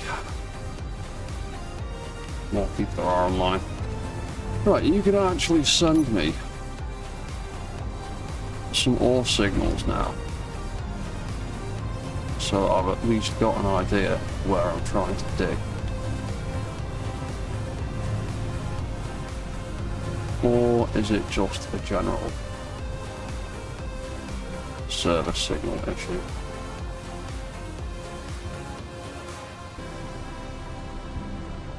No, still not getting any ore signals.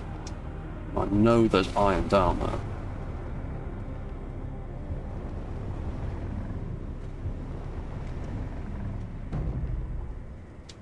I know for a fact there's iron down there, because if I go into spectator mode, I can literally see the iron.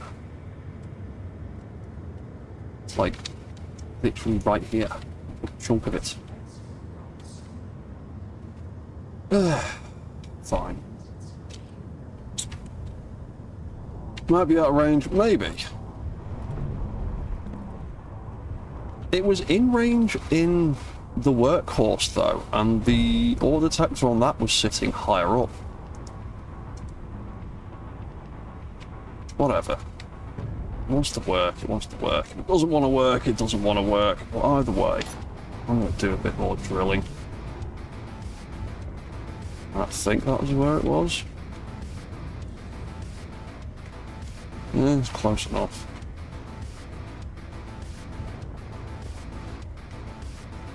Smag it. Oh, do. Launch the drone. Please work this time and don't crash. If I turn on terrain mode. What is the range of the ore detector? 50 meters. It's just the vanilla range, isn't it?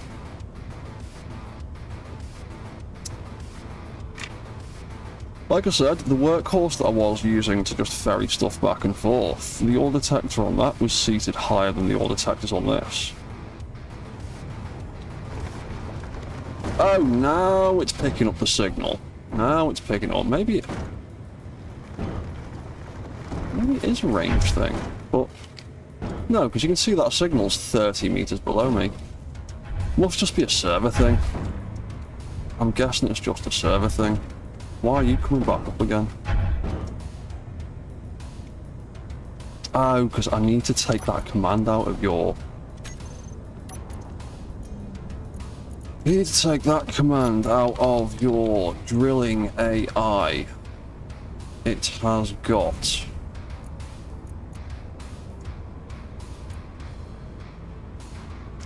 that.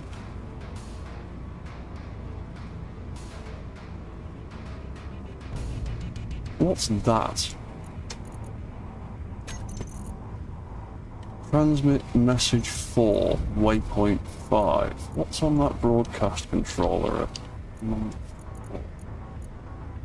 Drilling. Oh, right, yeah, that's the start of the sequence, isn't it?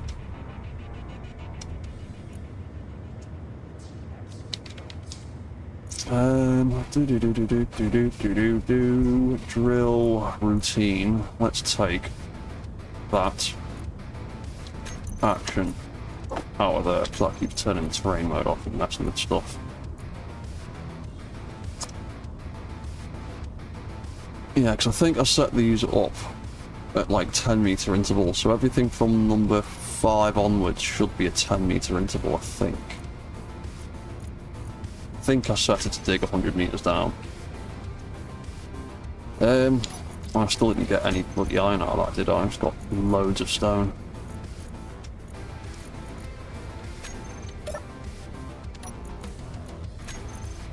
Yeah. Sphinx cargo container. Oh, you damaged the cargo container, didn't you? You almost smashed the cargo container to pieces. Wow. Okay. That's a new one.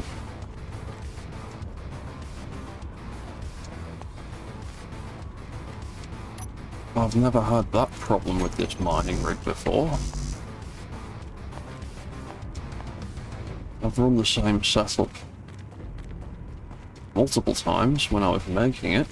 I had it on another survival livestream series for quite some time. Yeah, it must just be server lag throwing things around. Because I know I have died a couple of times by falling not very far at all. But the game has decided that I hit the floor at like 30 meters a second and killed me. I wondered why none of that was filtering through properly. Wow. Yeah, I got smashed to pieces. And you've got a ridiculous amount of stone on you. Let's not dump all that stone and just create loads and loads of floating objects. Let's actually process that, because I still want more gravel. How much did we pick up?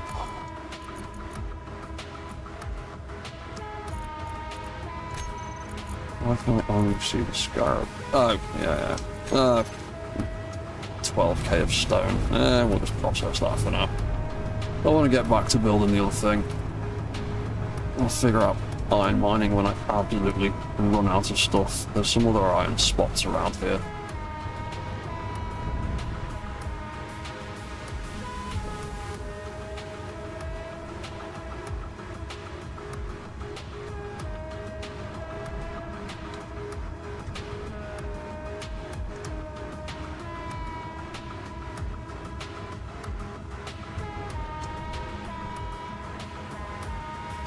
Yeah, person really doesn't like any of my builds that much today. That was the wrong button. Press the wrong button every time.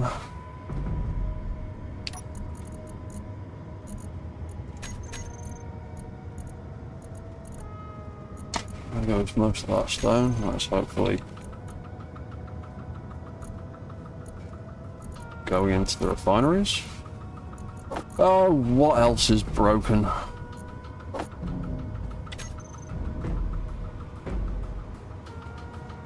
What else is broken now?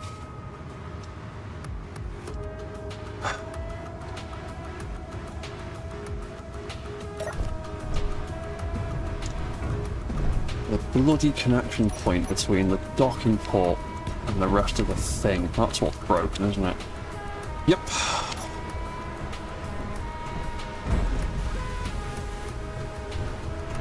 Fantastic.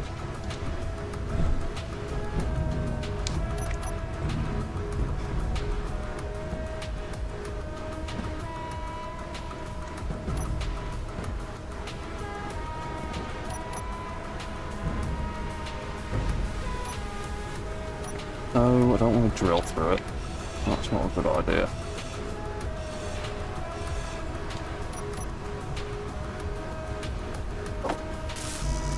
Yep, there we go. That got smashed. Wonderful. Yep. Pertam is even turning my own creations against me, apparently.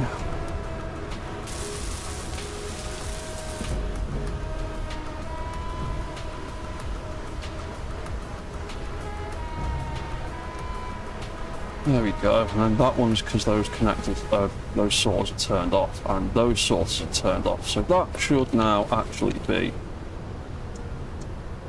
connected up. Unknown signal. Oh, yeah, 30 seconds, I'm not bothering to go and get that. It's very close, but no, can't be bothered. Won't make it in time. That's stuck in the ejectors, don't care about that. Okay, well that was not so fruitful iron run. Got about maybe a ton of iron at the most, and a buttload of stone, and an almost broken mining rig. Whatever.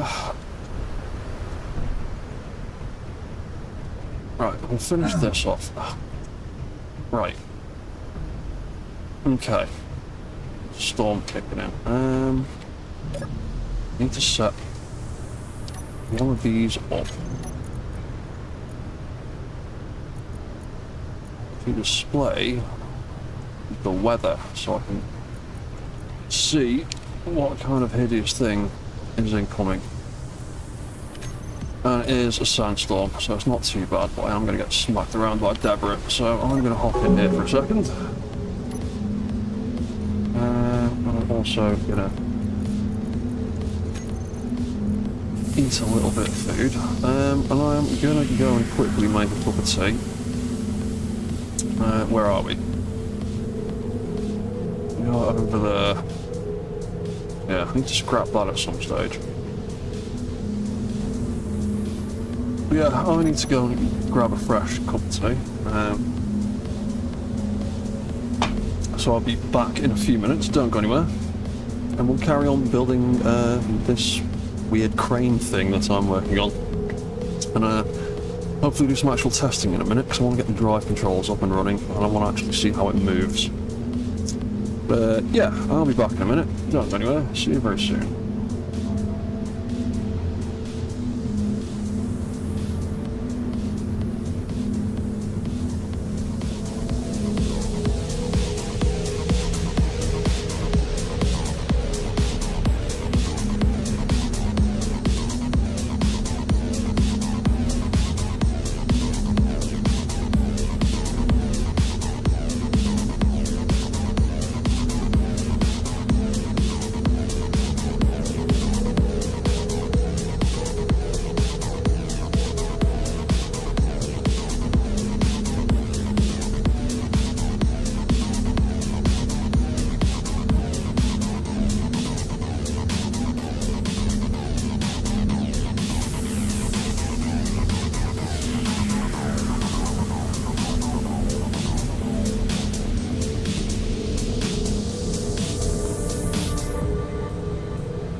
Right, we are back again. Need to turn that down.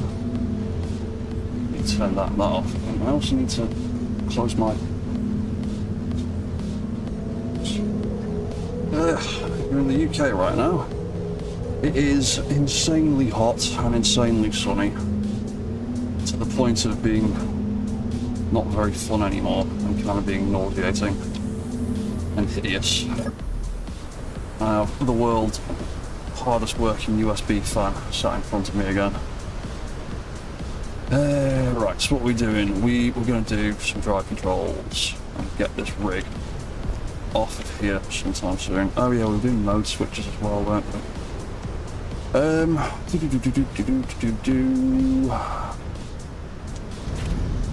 That's a point. Right, we'll do the mode switch first. So we turn the walk control off. That's what do I want? What do I want? What do I want? Want mode.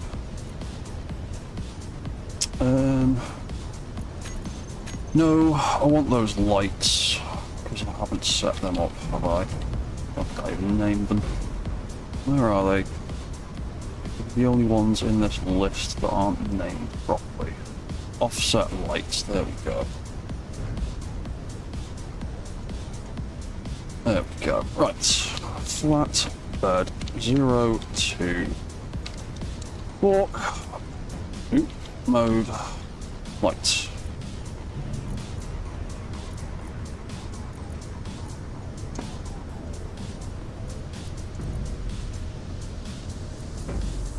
Oop. Right button. That could be drive mode light, and one on top can be flight mode. Right, so then we need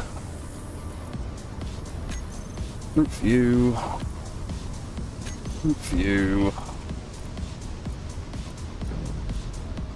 and group view, FLBD mode. Right, wicked. So these are all just going to be lock switched on and off. Mode, drive mode, light, flight mode, light, and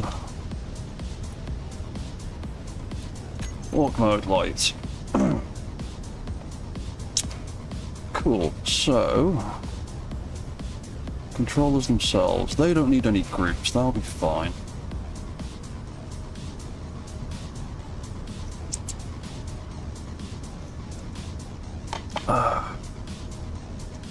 Yeah, right, that'll be that. So, walk mode, first thing we want to do, we want fail safes for the other modes. We want them to switch off when we switch on a particular mode. So, walk mode, it's going to turn off drive and flight before it does anything else.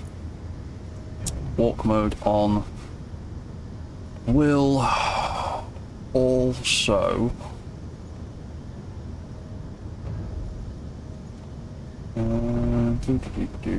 oh yeah, I want a steering system.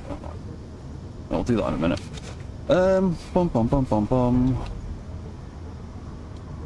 Walk control, that's what it'll do. It will turn both of them on. They sit in a state where they're both on, and then when one of them is activated, it deactivates the other, and then when it turns off again, it reactivates the other. So they can be on and off. Is there anything else I need to put into that? Don't think so. I think that'll be okay.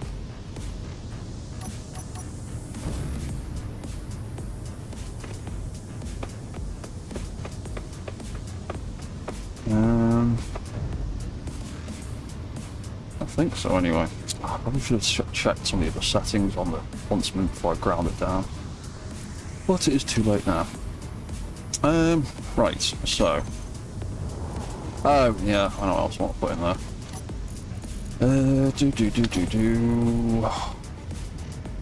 What mode? I want a colour change for that light. We have those flashing, those colours.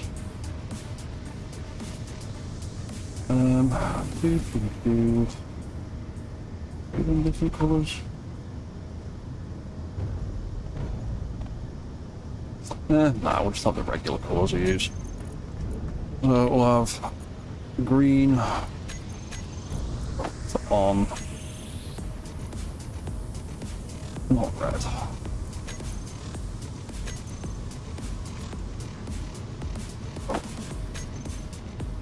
Red for off. Orange for off. Oh! I know one other thing that I haven't done.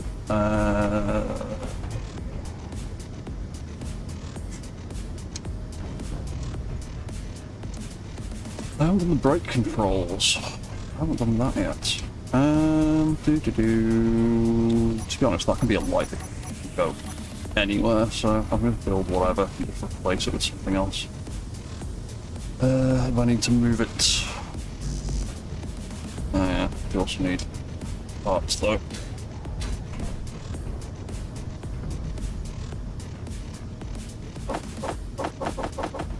Grab a bunch of it. Need a light for the brake controls. So... let's do a slightly different light. It's a different system, so let's do a different light. Although, we do need to flatbed Mark II brake light. Bring that radius in. Go back over here. So, obviously, I'm using wheels to act as feet for the mech, so allow it to grip to the floor and allow it to move a little bit better and all that kind of stuff. However, when it stops, obviously they're wheels, so it'll just roll a little bit. Unless we set up some brake controls. Now obviously, you can't use the parking brake signal through a subgrid properly. Not from the cockpit anyway. But you can trick the suspensions into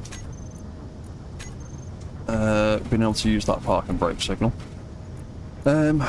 by using a remote control on the same grid as the suspension block, and then using the handbrake signal to activate it manually. So what we're going to do is we're going to have yet another event controller, yet another block switched on and off, and yet another light as the trigger. Turn that off because it helps to have that switched off in the beginning, otherwise it'll end up being backwards and the brake will come off when you turn the light on and go on when you turn the light off. So we'll get a controller, we'll set it to brake on and off, we'll set it to look at the brake light, we'll have the brake light off to begin with, and then makes life a lot easier if we actually assign the names properly. That is not L01. Oh yeah, it's because I copied and pasted some I printed stuff out from some generic setups. What's that one? That's over there. That is front right. That is rear left. That one is mid left. Cool, right. Or sign properly now, and that is front left. Oh, front left. Thank you. Right, so brake control group. Brake control controller triggered by the brake light. Flat bed brake. When the light turns on, because we've only got this on-off, single on-off toggle, activate that in first one, and on the next page activate it in the second slot, because you can't have two actions that are identical next to each other in the same slot, so if you stagger them across two pages, you can. And when that turns on, we will make it bright red because a brake light is red.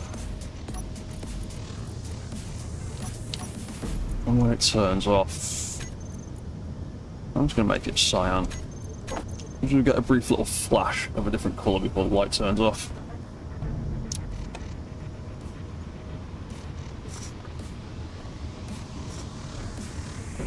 Oh, what's that, Cash? For a while you were really good at catching unknown signals in the bed of your rover. Oh, that's a good trick. That's a good skill to have.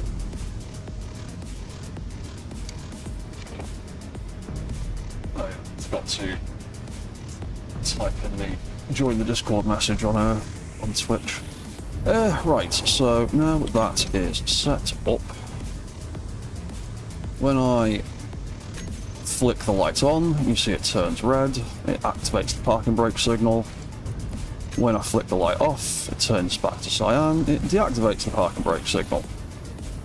So now I have a light switch that does the brakes on the subgrids. So we will have that switched on and we will tie that into our walk controls. That way we can hit the brakes automatically when we stop walking, and we can disengage them automatically when we start walking. Flat bed. Brake will go off when we walk and on when we stop. It'll be the same. In reverse, flat bed. Brake, off when we walk, on when we start. I hit that forward button, brake comes off, I stop, hit brake goes on. Same in reverse. And there we go. Fantastic. Now I have brake control tied into that.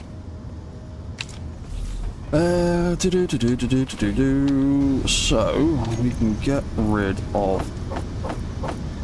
all that gubbins on there. Don't need any of that. Did I make a group for stuff? No, I didn't. Flatbed batteries. We've got 6 on here for now. Probably not going to be enough.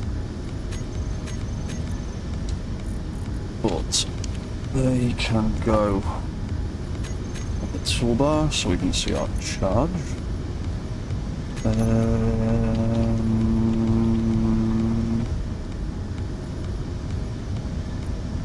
Oh, I never tagged them, that's why. Flatbed reactor, still need to go get some damn uranium from somebody. No, not transfer, block route. Reactors, reactors, flatbed, that can go on there. What else have I got? Flatbed docking port. I'm gonna need, keep clicking that wrong thing. We need a thing for you.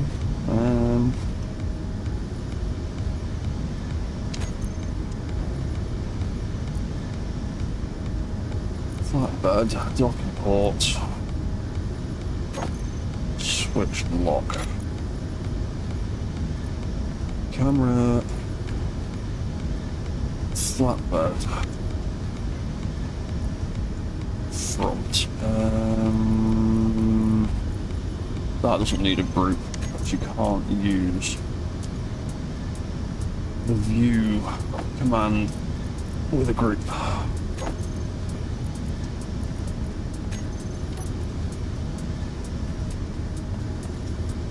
And we'll also make a group for all of those floodlights, because we're going to have more of them eventually. FLBD floods. Turn them off over there. FLBD mode lights. So, walk mode, drive mode, flight mode.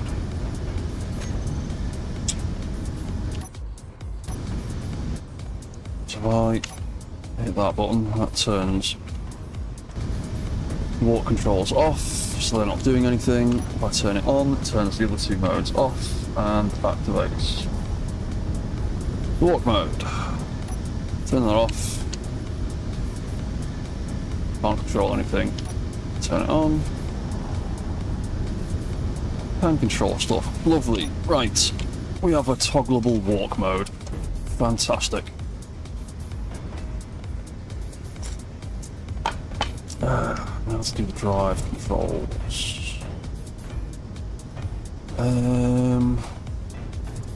Did I put drive stuff in already? I think I did. Flatbed. Drive. Drive mode. What controller did I put in here? Oh, I did. I just didn't type that. A whole bunch of stuff in here I still haven't tagged.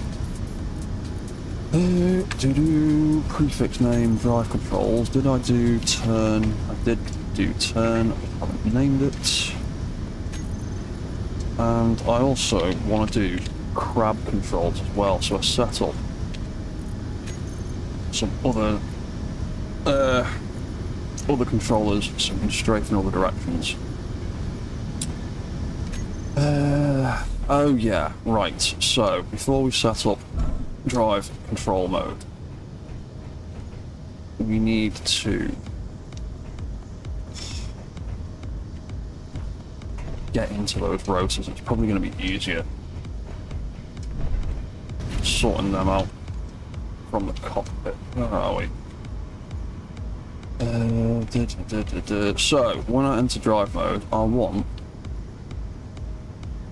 the bottom half of each of these legs that's on this rotor to rotate around and angle the wheels nice and straight.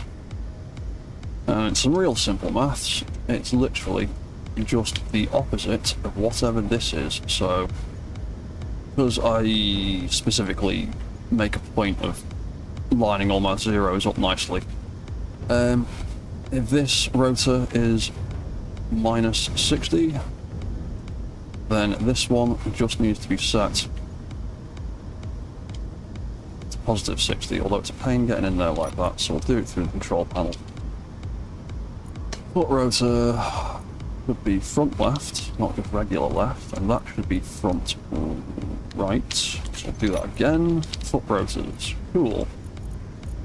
So yeah, that should be minus 60, and we just need to reverse that around, then that wheel is then nice and straight.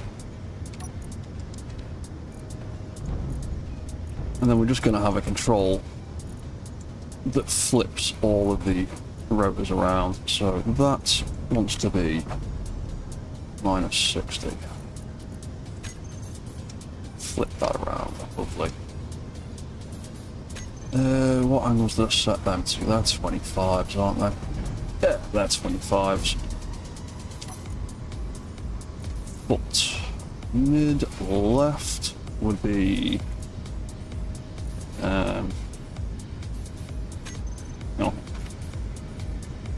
minus 25. 0, that's what that wants to be. But mid left, that wants to be 0. That wants to be minus 25, lovely. Oh, that is not what that wants to be. Doesn't want to spin forever, thank you. Minus 25, wicked. So we just turn it that much. That's all it really needs to do. Although I might reposition the legs slightly for drive mode. We'll see how it works first.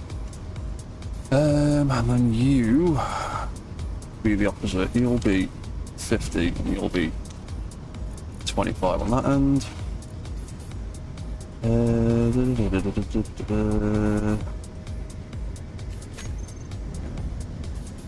Finally you.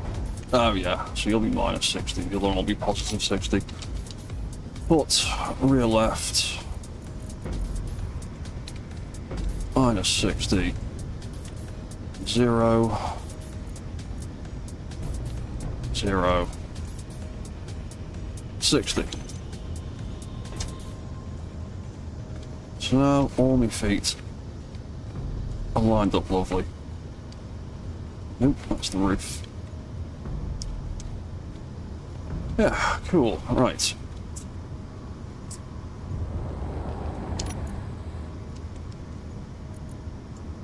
And then when we engage drive mode, we can just have a command that rotates all of them into place.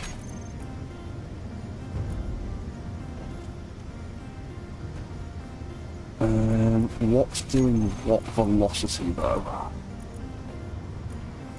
That's doing positive, that's doing negative, that's doing negative, that's doing positive. Let me guess, the back right's doing, yeah, okay, so it's the front left and the rear right are doing the same, and then the front right and the rear left are doing the same. Yeah, cool. Lovely. Right, so foot, rotor, front, left, mid, right, rear, right. B, foot, rotor, L01. Front, right, mid, left, and rear left. B, R01. Wicked. Drive mode. Set some stuff up for that first then. The drive mode's real easy. It's not nearly as complicated as the walk mode stuff. We already did that. That's fine. First things first. We'll go back a page. Drive mode. We will do. I'm just going to do the standard on-off colours that I use, aren't we? I think. Yeah. We will do. I'll just use that. So I'll turn that off. Back to page 1. Mode controls. Walk mode. Off. Flight mode. Off.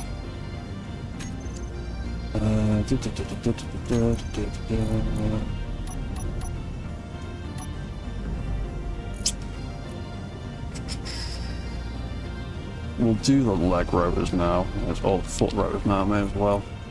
What velocity are you sitting at? I can't remember. You're sitting at 15. Okay, so. Yeah, that'll be fine. So when we turn drive mode on, that'll go to 15. When we turn it off, that'll go to minus 15. It'll be the opposite side of the opposite rotors. So minus 15 for that.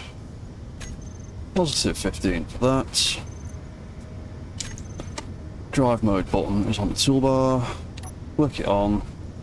Flick it off. Flick it on. Flick it off. Cool. Right. Let's do the drive mode stuff then. So these, like the walk controls, are going to be thruster triggered, and they're just going to use the exact same ion thrusters. I like using ion thrusters for the manual controls because they visually have a different icon in the toolbar and your G menu and all that kind of stuff. And they don't generate as much propulsion as the other thrusters. And I like that, because I don't want my vanilla controls to essentially, I don't want them to be being cheesed. The last thing I really want a lot of the time is to have my walk modes be pushed along by the thruster. I just want the input signal. I want the mechanical movement rather than cheesing it with a thruster pushing it forwards. And the same with the drive controls. I want it all to come from the wheels rather than a thruster. If I want to boost it with a thruster later, I will do, but most of the time I just want that input signal. So that can be 5. That can look at forward thruster, that can look at reverse thruster, and this is so simple. In fact, a couple of fail safes just before we start. One for forward, one for reverse. We also need that for our mode switch as well. Right, so just as a fail safe, we'll turn the reverse control off. Don't want to get in the way of that. We'll also put in colour change on the walk lights. So they should be on anyway, they're not being used, but I want a colour change in there so we can see what signal is being sent. So green for forwards, aqua or cyan, whatever you want for neutral. That's that, that's that, that's that. And then suspension. I don't think I actually checked to make sure they're all turning the right way. Propulsion override. Oh, that's not going to do anything because the brake is on. Also, I was looking at it backwards. Turn that off for a second.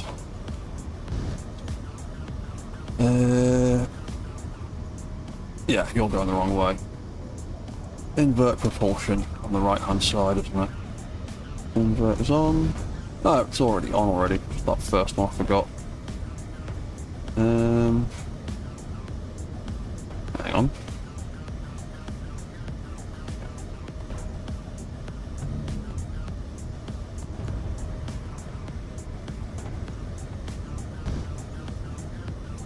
Oh. Oh, is it? Oh, it's the left-hand side that needs invert, isn't it? Left needs invert, right needs invert steering. That's the one. I knew there was something I was forgetting. Yeah, they're all doing the right thing. Yeah, invert steering, invert steering, invert steering. Yeah, right, cool, that's all good. So,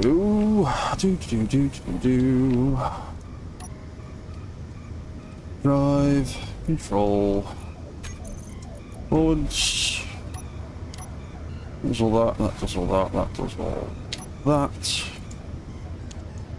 Suspension, FLDD.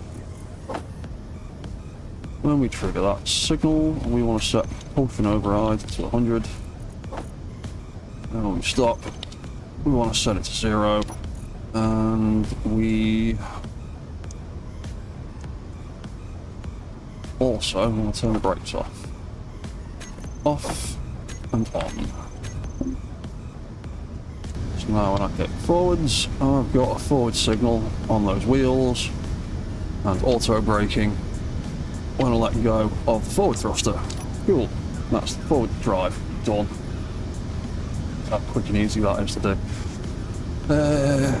Drive, reverse, same deal.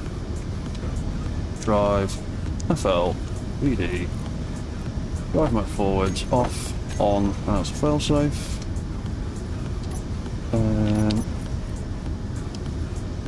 Walk, lights will go orange for reverse, cyan for neutral. What else did I do in there? What was it, wasn't it? Just controllers, lights, controllers, suspension, brakes. Lights, controller, suspension, FL, BD. Propulsion override, minus 1000, minus 100.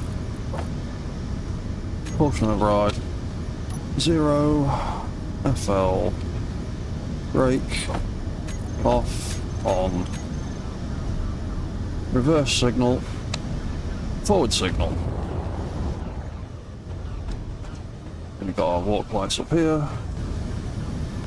Forward signal, brake turns off. Reverse signal, brake turns off.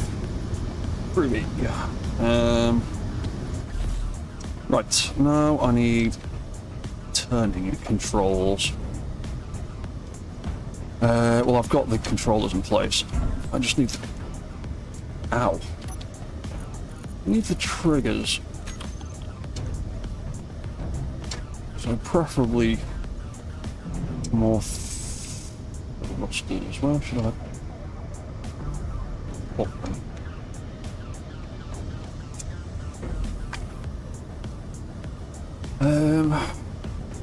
I know, I'll just put them under there. We've got a decent little bit of space under here, and the flames on ions aren't going to reach very far. Food, yeah. Yeah, I'm still living off cheap crisps, in fact. That's the last of my cheap crisps, isn't it? Dump that in there. Meals. That'll be fab. I'll just continue to live off crisps like a sweaty weeb until I can get some proper food. To be able to see where the ramp is going. And 3 to lift us up.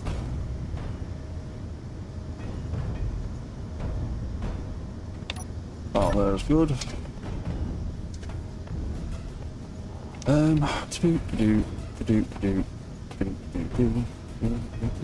Yeah, I'll do it there. And I'll just build a bunch more ions. We only need a few, but grab more parts than I'll need.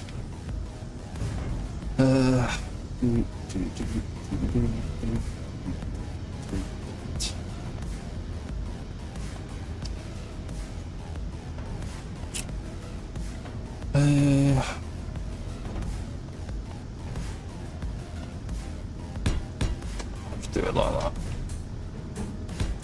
Just do it like that. We might swap out that bit of greebling for something else that blends a little bit nicer, but whatever, that'll do for now. Just want to get the controls in. Right, so there you go. You can see those thrusters are flickering with the inertial dampening, so we're going to do same thing with these thrusters that we did with the others. So this is the right hand side, copy all, copy paste, not off. And then we're going to add a tiny bit of thrust override, because thrust overrides are bugged. But I like using that bug to my advantage while it is here. So yeah, that can be thrust override. That means the controls won't respond to inertial dampeners if I decide to put some AI blocks on here. I could just turn off inertial dampeners in the control seat, but AI blocks will mess with that. They insist on turning inertial dampening back on. Why are those thrusters not on? Bug. Visual bug. Copy, paste, left. Yeah, it's just a visual bug. It's fine.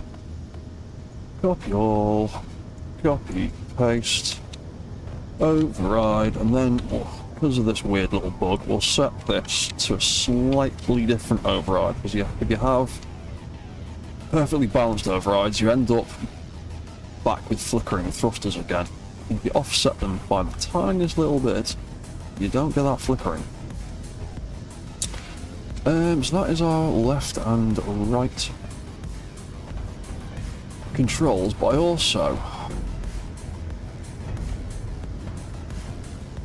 also want a switch for turning the thrust, so I'm going to use these new thrusters here to do the steering and the crab modes.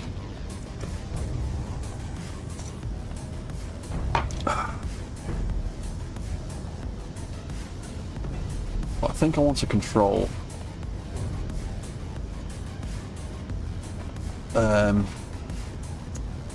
I want keyboard input for it. I don't want it to be a switch on the control panel, because the toolbar is going to have walk, drive and flight mode. It's also going to have a cruise control mode, and that kind of spoils the order of my layout if I had a 5th button in there. So I think the 5th button is actually going to be another vanilla control.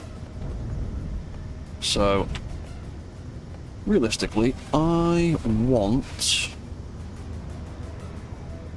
a down thruster for it, so I can just tap that C button while I'm driving, and it can switch between steering and strafing. Just the question of where I'm going to put that thruster. Might put it on the back there, to be honest. Of course I haven't got the bits. Thank you.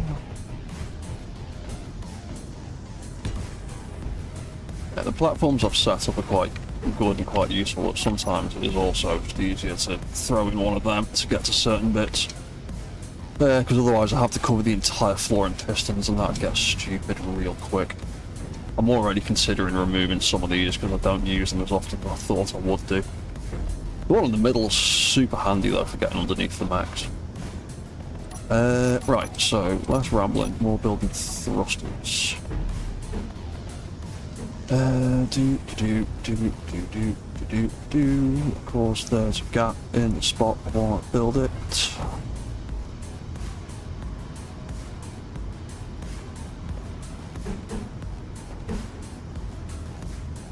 Yeah, I'm going to have to put blocks in that gap for a minute. Oops, didn't mean to build that many, but whatever. To be honest, I probably will end up filling that, but ions, I need down thrusters, don't I?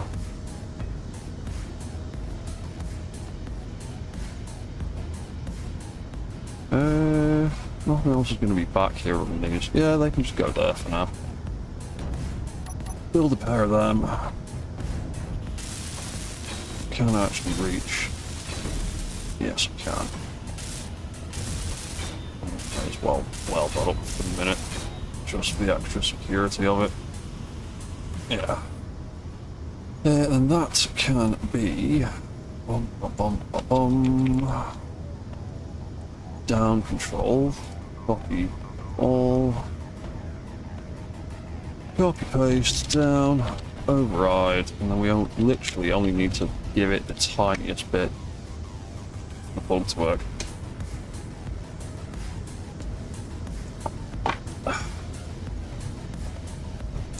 And put a little bit of greebling in there. Maybe a little bit of something, just to blend it slightly for now, at least. Cool, right, let's get rid of that. Because I want to get you down off this thing soon. But let's just lift you up a tiny bit more.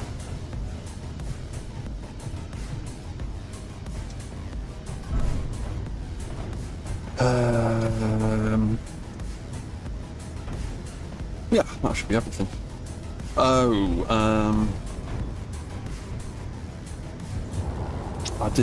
Did I make a crab mode controller? I know I made crab controllers.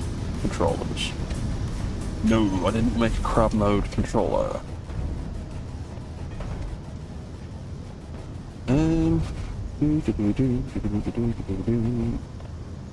I'll just put it in there. I'm gonna fill this gap in eventually once I've got most of the things in. Do I want it face down so you can see the blinking lights from underneath? Yeah, why not? Need more bits.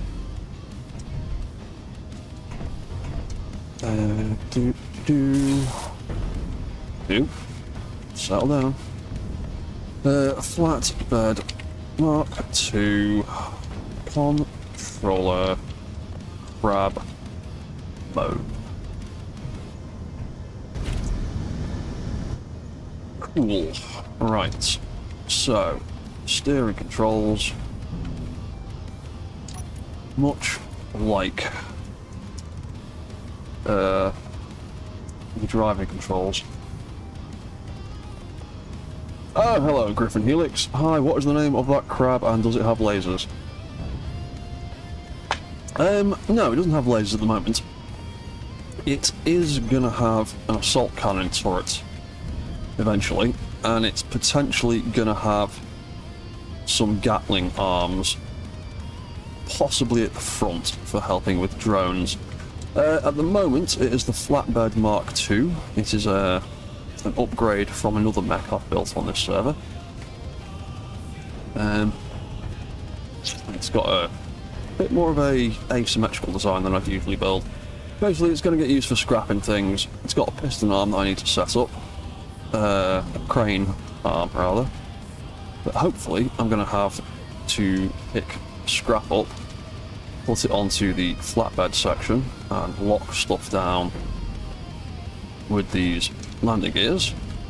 And then we're going to have a turret here for sniping the defences off of NPC bases, hopefully.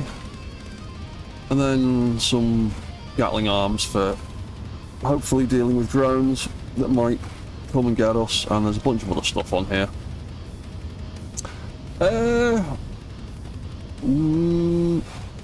Malignus Rex? Hello, thank you for the wave, how are you doing? Outcast, Tachikoma. This thing's a bit bigger than a Tachikoma, but there is a reason why my faction is called Kenbishi Industries. Kenbishi Dynamics. Kenbishi Industries is the one from anime. So what was I doing? I was doing turn controls. So let's get a bit above the mech so it's a bit easier to see what the hell I'm doing, although my roof is getting in the way slightly. Flat bed, turn out. Those need thrusters. Oh no, I did name them, didn't I? CTRL, flatbed, thrusters. Down, forward, left, right. Oh, that needs to be left override. That'll make sense otherwise. Yeah, right, that is all groovy. So, turn controls. Left is going to respond to that left-hand thrusters that we've set up. Right is going to respond to the right. Great for 5, which doesn't need to be much. Great for 5, which doesn't need to be much.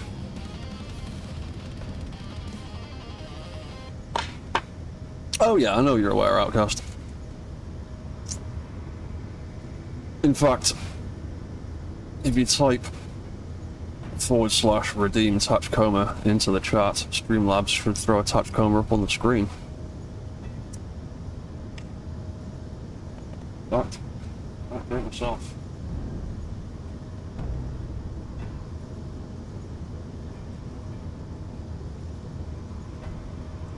See if Streamlabs is playing today. There we go. That's how much I love Tachikoma. I made my own Streamlabs redemption thingy for it. Right, so left-hand controls. Doing that. LFT thruster, not override. That one. RGT for right-hand thruster, left-hand thruster.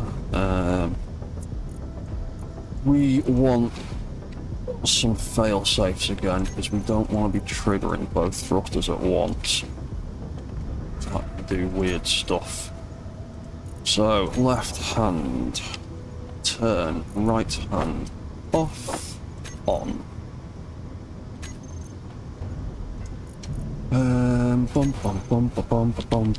LFT, turn, off and on. Right, I just need to check the suspensions.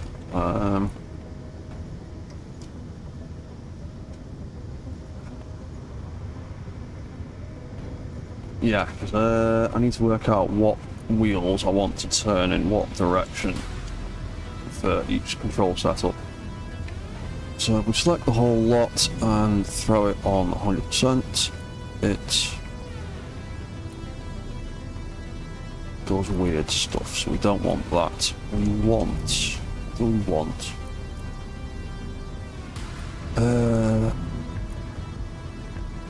when we turn left, we want that at minus.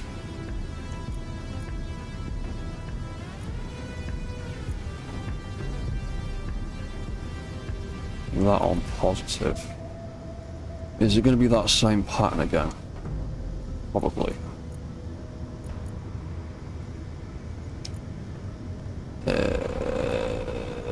Oh no, it's not actually. Is it just going to be all the left-hand side?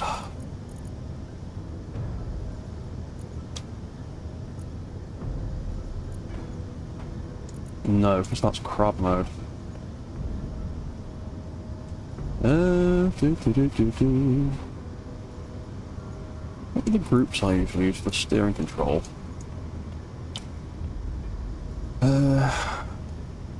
Hopes we can see the wheels a bit better. Look, my roof's too low.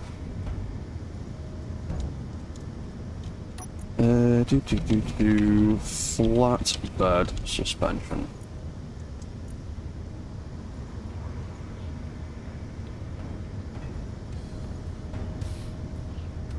Oh yeah, that's for something else. So that wants to be minus. That wants to be positive. That wants to be positive.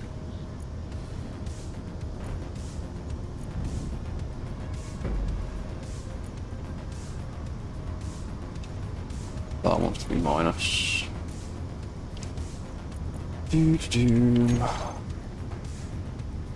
Yeah, because I want the front ones angling left and I want the backs angling right.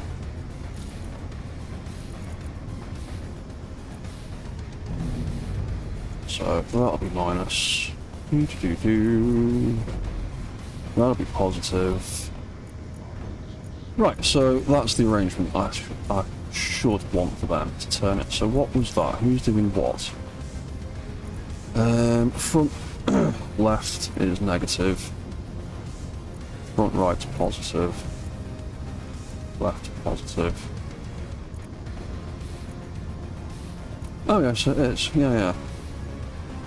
So front left, rear right, and mid right are all minus. Rear left, mid left, and front right are all positive. Okay, cool, that'll do.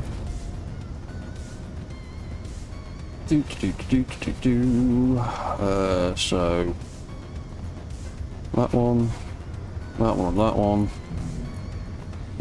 Suspension, we'll call it turn. 0, 1. Then front right, mid left, rear left. Turn. 0, 1. Groovy. Right, you know what we're doing now. Flatbed, turn controls, left hand. When it goes on, suspension, flatbed, turn. You were minus, weren't you?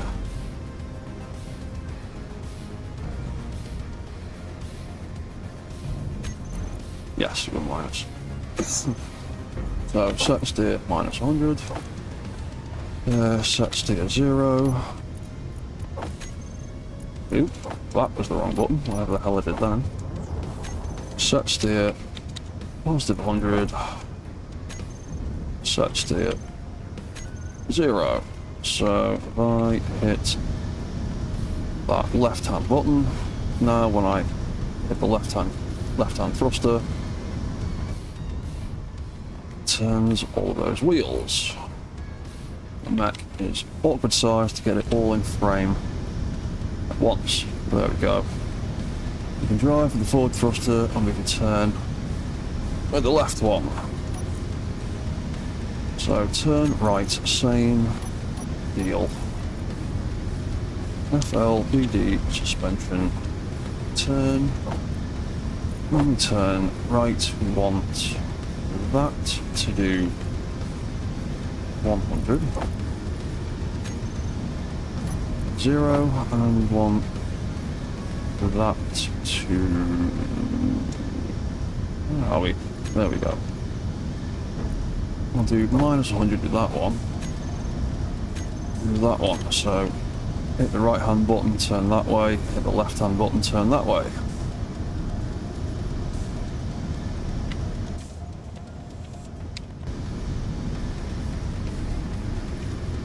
Wicked. Right, that works. Crab mode. Crab mode switch. So I want you.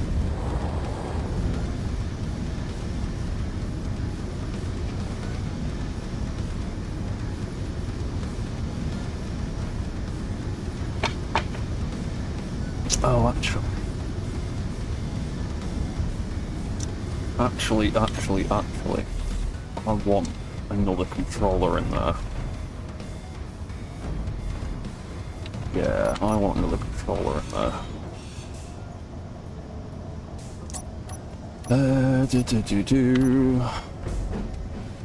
Yeah, let's put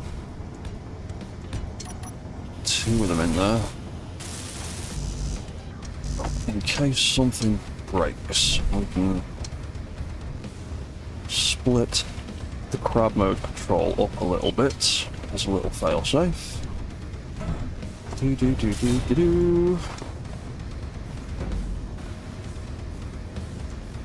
Did I? Didn't copy it before I started. Well done. FLPD02 controller crab mode. Yeah, we'll just call that crab mode. Call you crab control.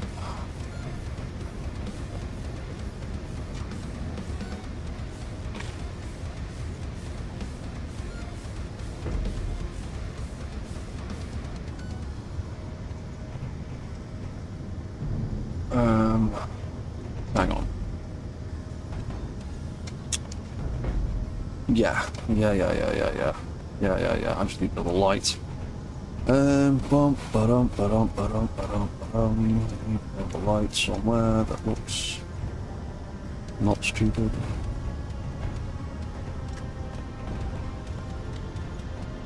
Fire mode, flight mode, that one's still there. That, I'm probably going to stick an antenna or a beacon or something in there. You know what? Might just put one of you under there. I think welding up there.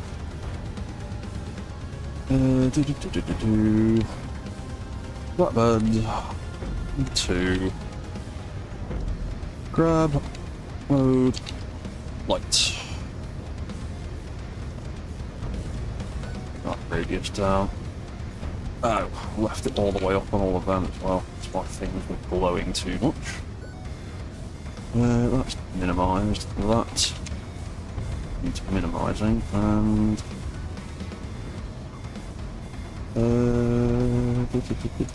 what mode lights? Oh, I'm gonna fall off anyway. Just make it. What mode lights? Oh no, we did do that already. Fine. Oh, starving again.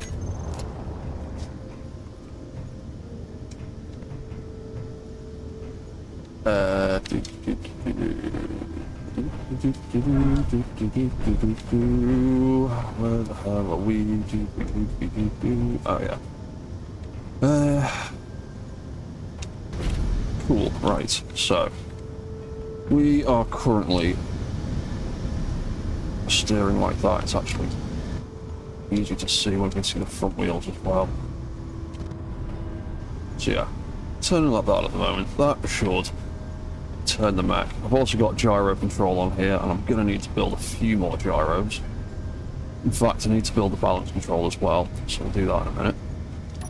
We may as well set this up first, seeing as we're on here. Right, crab mode light. You're going to be a switch for things.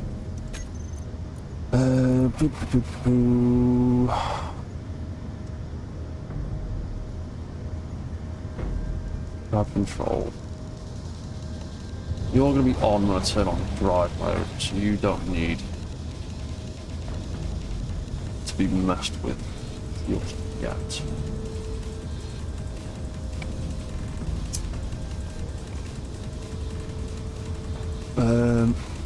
You will need a group for that. You'll need a group for that.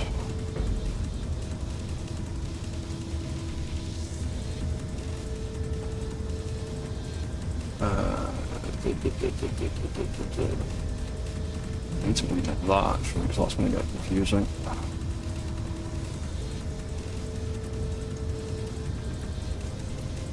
We'll just call it crab mode control.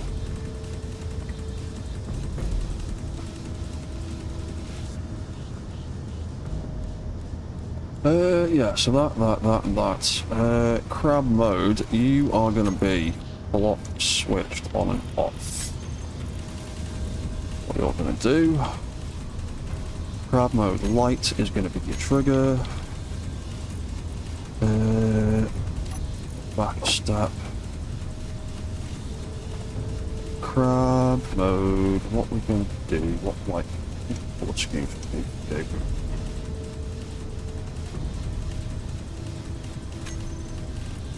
You know what, we'll make you red when you're on, just so you're visually a bit different from the other things. You can be red when you switch on, you can be cyan again when you switch off. When crab mode turns on, we will turn that on and off, we'll turn that on and off. And that should be all we need for that. Oh, no. We need the failsafe first. We need to turn off the turn stuff first, so off with that, on with that, off with that, on with that. Crab controls, on, off, off. That should be that. So I can turn like that at the moment. If I briefly just stick crab mode on there, flick that off, flick that on again. I now can't use the turning controls, but I can still use the drive. If I flick it off, my turn controls come back on. Flick it on, it deactivates the turn. Cool, right, so crab mode. I need to look at the suspension again, don't I? Need to work out which one's turning which ways. Suspension, flatbed. When we turn left, is it everything on the left-hand side going the same way this time? Minus, yeah. So, minus 100 does everything to the left. 100 on that, I'll do everything to the right, I'm presuming. FL, PD, suspension.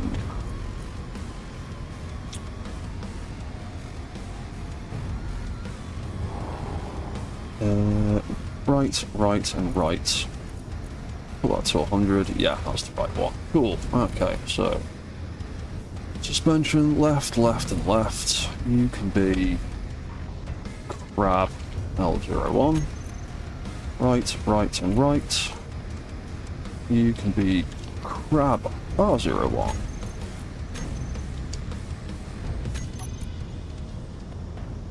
So we go into crab left.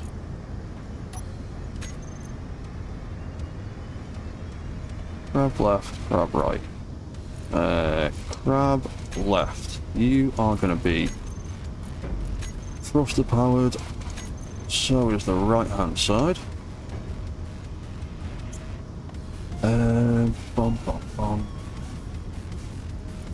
Yeah. 5. LFT, thruster, greater than 5, RGT thruster,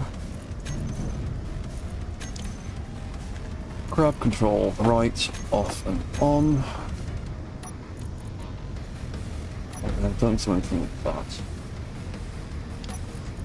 Then we're going to have crab suspension, set steer, -100, set steer 0, right hand side, set steer +100, and set steer 0. So now, when I hit that left hand control, all those wheels, there we go, go like that. All those wheels do a left.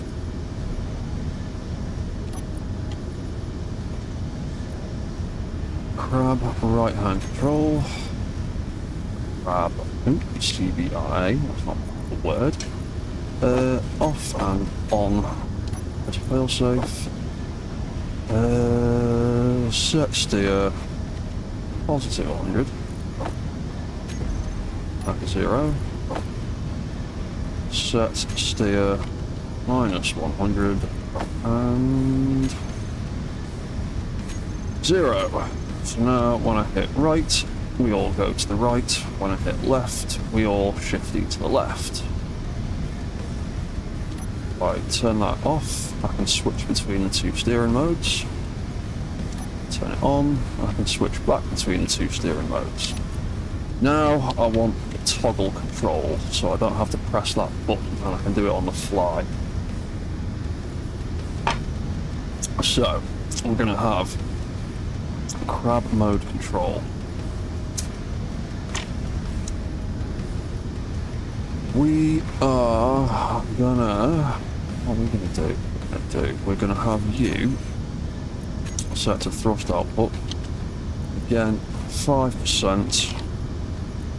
And have that down thruster as the trigger.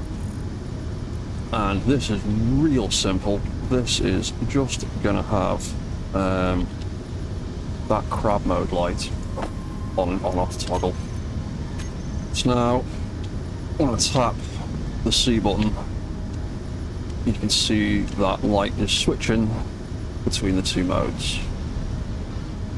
Tap the C button, turning, tap the C button, steering, the crab mode rather. Cool, right.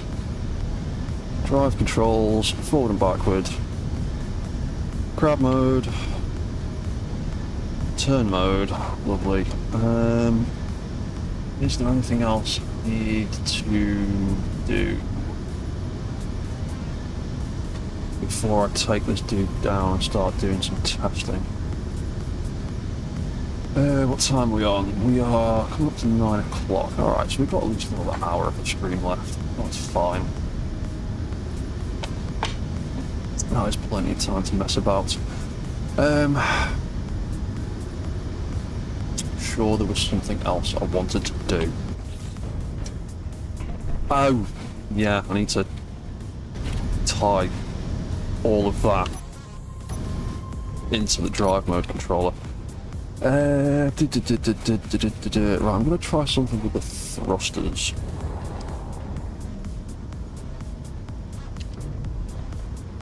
So we've got different combinations of thrusters to control different things.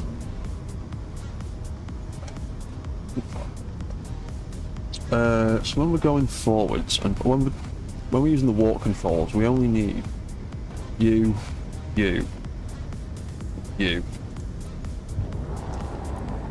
So if I take you, call you thruster control walk mode, and then when we're driving, we need all of the above. In fact, I'll select a new group and start from scratch just in case. We'll call that drive mode.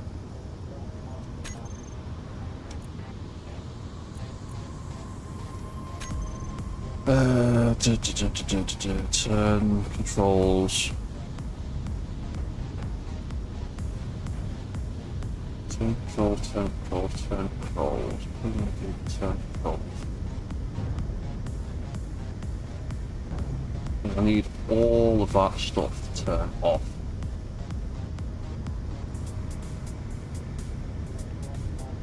Oh yeah, I know what to do.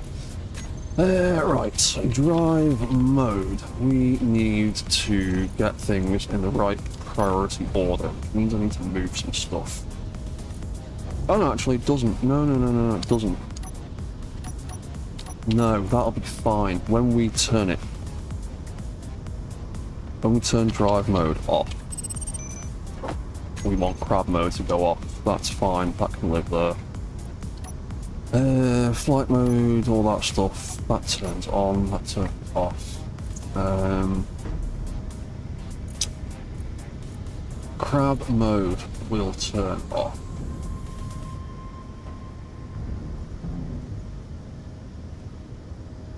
What's that? Malignus. Don't forget to sacrifice a robot chicken to Plank. I don't have any robot chickens. I have got a robot pig somewhere in amongst my blueprints. I don't think I ever published. But I do have a robot pig somewhere.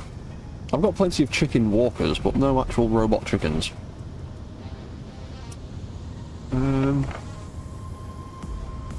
Right, so when drive mode turns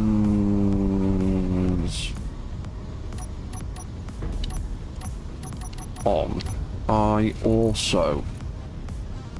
Yeah, I want all the drive stuff to turn on, obviously. I am not going to have enough spaces in this event controller for all that stuff. So I need to make some more groups. Flatbed controller. I need specifically drive forward, turn and turn.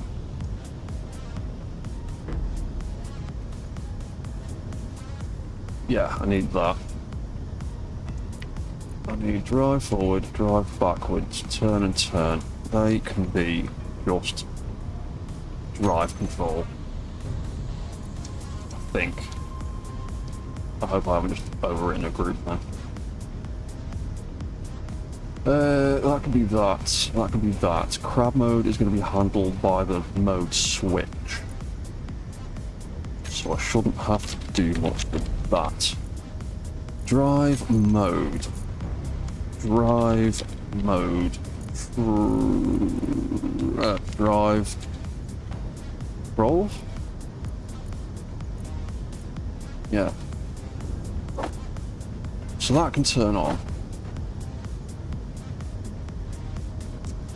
Well, actually... Oh no, that'll be fine. That can turn off again. Because that... turning off all the way up here at the very start of the sequence will make sure that it switches back to the turn controls, and then this back here, hopefully, should turn that off afterwards. So that'll handle that.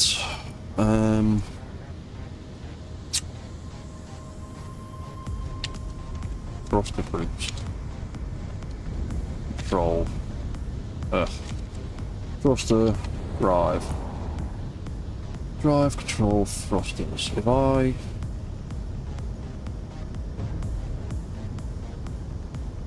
have you turn on and off there. And if I go to walk mode,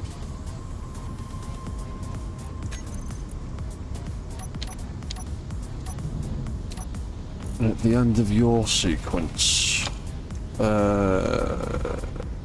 control, walk, thrusters on and off. If I switch between those two modes, will it turn these thrusters off correctly? That did that. That did that. Fantastic.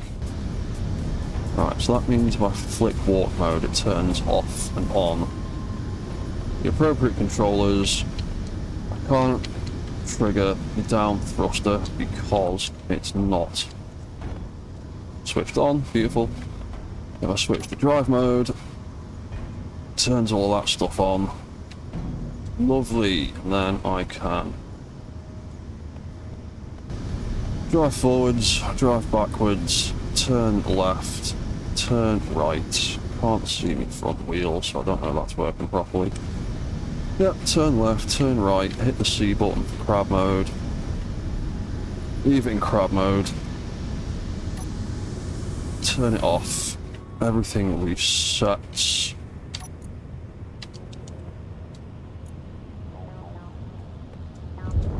All the turn stuff is off correctly.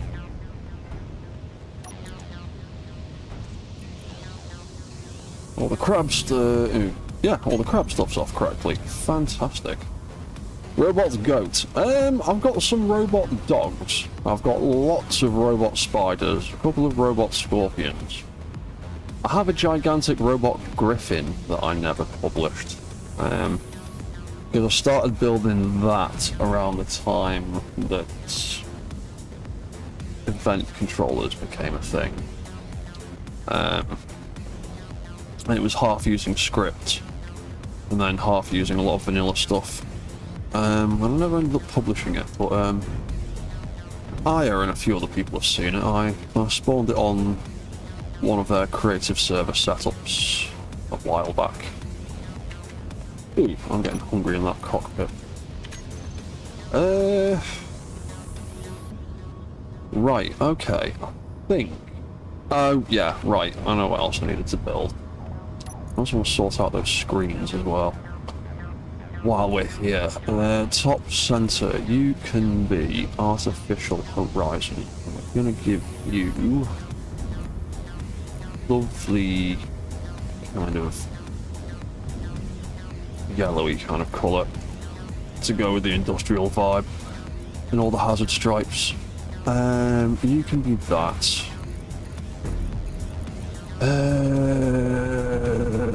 Right hand side can be hydrogen and energy, because we're probably going to put hydrogen on this thing eventually. Because I want it to be able to fly in gravity, and I'm maybe considering trying to make it space worthy, because I do need to get up to space somehow. And get a few bits from up there, but we'll see how far we get with testing on the ground first. That can be that, and then top left can be targeting info. For if I find any things, or if any things try and find me. Then I usually just and usually just bung the weather on the big screen down at the bottom, because on this kind of survival server it is actually quite handy to know what the weather is doing or what it's about to do, because I have died quite a few times to Deborah so far. Look, it's that weird buggy background texture that I wish was just a texture in the game. It'll disappear in a second.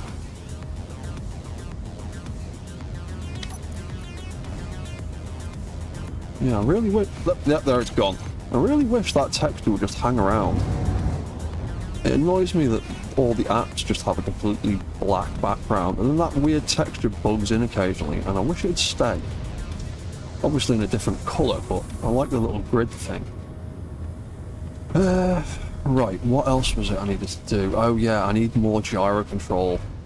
6 gyros is not going to be enough for him, and I also need some balance control.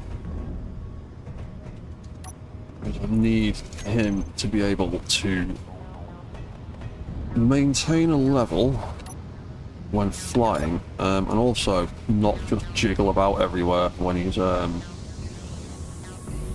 walking. So where are we going to put them? I need a couple of gyros, or a couple of rotors. I'm going to run a conveyor line up there eventually, and that's probably going to end up being where the Gatling arms are. Where should I put them?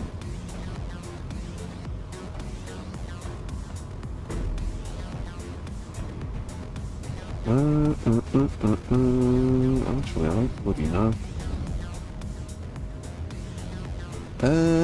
Ooh, actually, I've got an idea. It might look. No, you know what, Smeg it, I'm going to do it. I'm going to stick her in there. I know exactly where I'm going to put them. Up we go.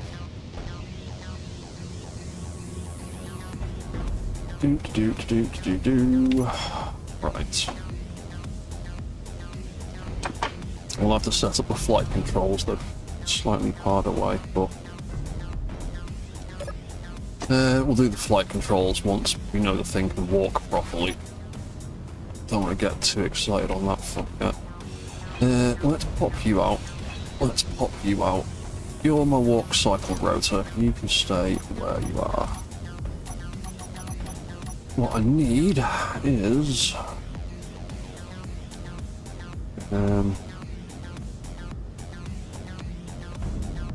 what I need is that colour, thank you. What have we got? What angle are you? 0 is there, so we're gonna have. I hope this works and doesn't scrub. Should do. I mean, it should work, not mean it should scrub.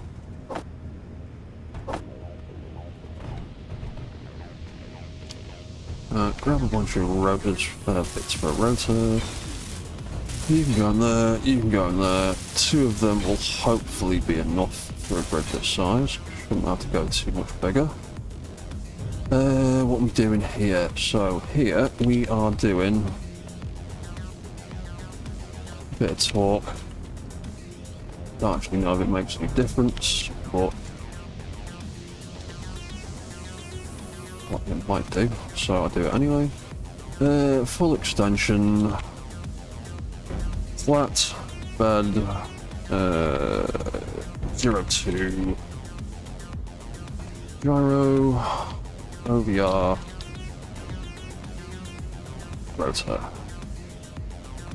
And these are the only time I would ever put shear inertia tensor on a rotor that is attached to the main grid. Because this thing ain't gonna move. This thing is set up essentially to kind of stop us from moving too much.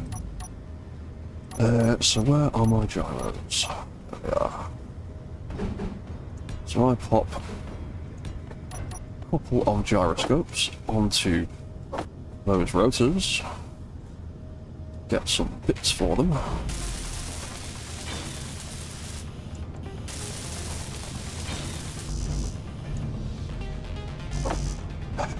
Your build planner said you could pick up everything. Oh no, we are short of some steel plate. Oh, crap. We finally run out of steel plate again.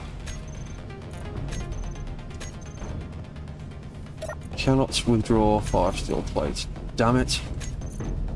I need to actually go and get some more stuff down there. No, there's 2 tons of it in there. There's 4 tons of it in there. Why can't you make steel plates?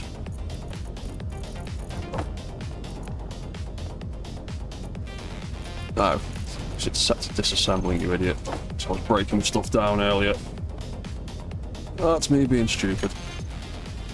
There we go, problem solved. Weld it up, weld it up. FLBD-01, nope, -02.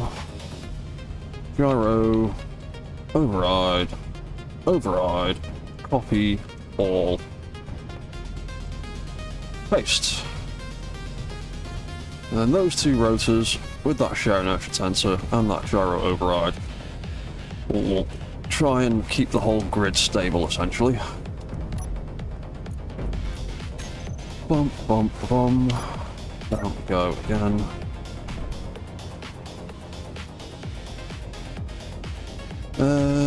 Right, got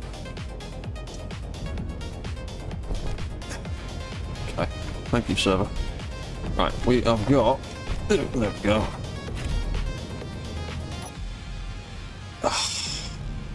Yeah, I know I'm attached to the grid, but why would I want to be that zoomed out?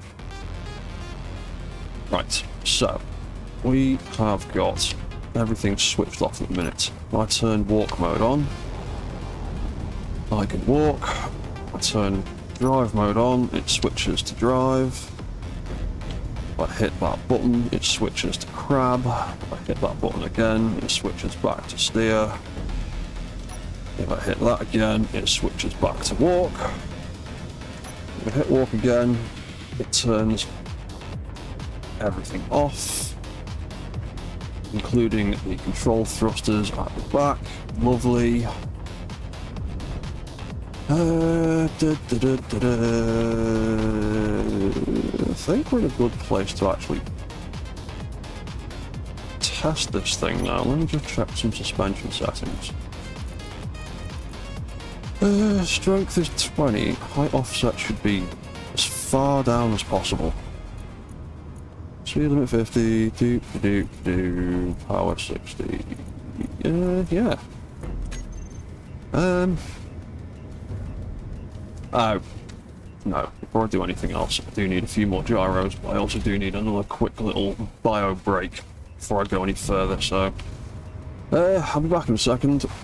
I'll pop a few more gyros on him, and we'll give him a little test out here and make sure he works properly before I go mad trying to do other stuff. So don't go anywhere, I'll be back in a minute.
Okay, right. I'm back again.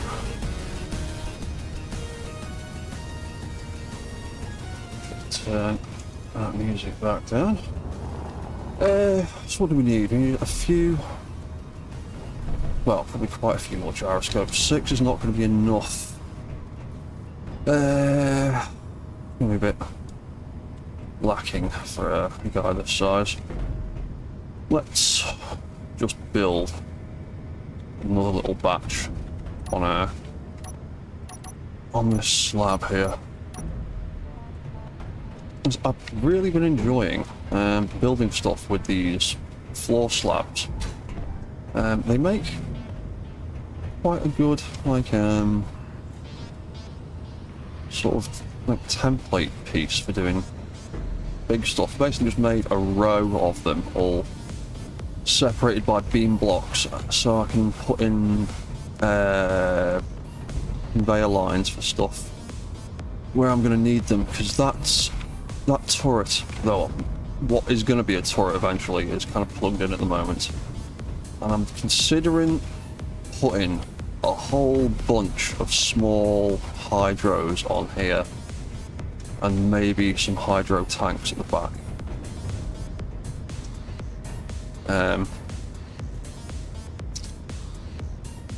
Arkville, is there a refinery in this track? Yes, I think it's an assembler actually. It's the Assembler Beats track from the Space Engineers 2 music competition. I just stuck all the tunes I really like from that on my little background playlist. There's a few tracks off the actual official soundtrack I need to chuck in there as well, because there's a few in there that like sound really industrial. I need to get that in there. I do need to put a few more bits of music in my little background playlist. Make for a good grid system. I set them based the same way.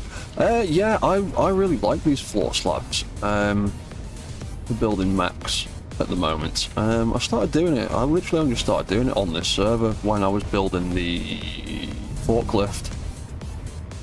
Because I wanted to sort of some scale to work off, and I wasn't quite sure what to do. But then I did that, and I quite like what I did with the forklift. So I've used a similar thing for this and just expanded it and made it bigger. Yeah, it's given me a decent bit of floor space up here, so I'm hoping, my hope is I can fit, like, if I could fit a refinery on here, a large grid one, like carry it for scrap, obviously I'd have to move the arm around and out the way, but just, no, I don't think I want to move that anywhere.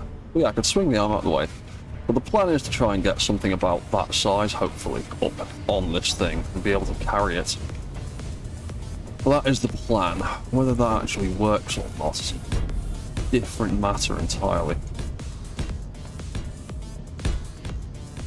So I'm going to put in another bed of them there. And we'll see how well we can maneuver around like that.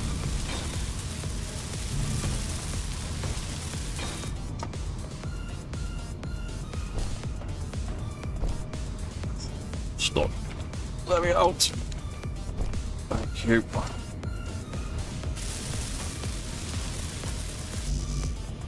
In fact, why am I doing that by hand? Why the hell am I doing that by hand? I've got a welder system to do that for me. That's the whole reason. Up in the roof, maybe. That sits around here somewhere, so I can see what these arms are doing without having to use spectator mode. Because it's a bit tricky at the moment. What are we doing? What are we doing? What are we doing? We're moving that around. Oh, actually, I might not be able to get it high enough. Oh yeah, what we're going to have to do to weld that. I need to redesign it slightly. It doesn't quite lift as high as I want it to. But I'd need to make the warehouse even bigger, which is a pain in the bum, and I don't want to do that right now. Need rotors. Reverse. Oh. Got all of them, that's why. Let's bring you down a little bit, so the welders can actually get over the top. Yeah, there we go.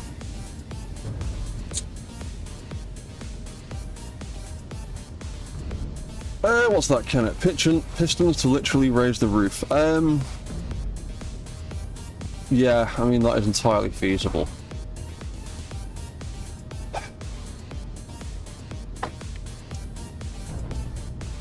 It might be a case of pistons to raise the top half of the building, because I need all of this to move with it, so I can get more height out of the whole system. But I wasn't quite sure what I was going to do, and then I took what I built with the warehouse into a solo, into a single player game and started tinkering around. Yeah, that was the best I could do with the welders, and then halfway through building this realised that they were seated like a block too low and they can't go up high enough. which is a bit annoying. But the rest of the system works alright, it just needs to be slightly higher up. Although, that piston arm might not be able to reach those gyros from here. Might be okay, but we'll find out, see what happens. In you go then. Yeah, I need to put a camera in the roof so I can see what things are doing a little bit better. Also, that might not get low enough because of the bottom of the thing.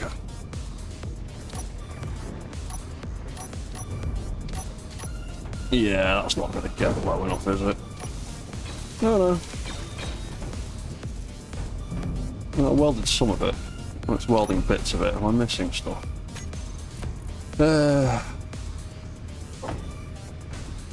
Probably missing steel plate. Yeah, there we go.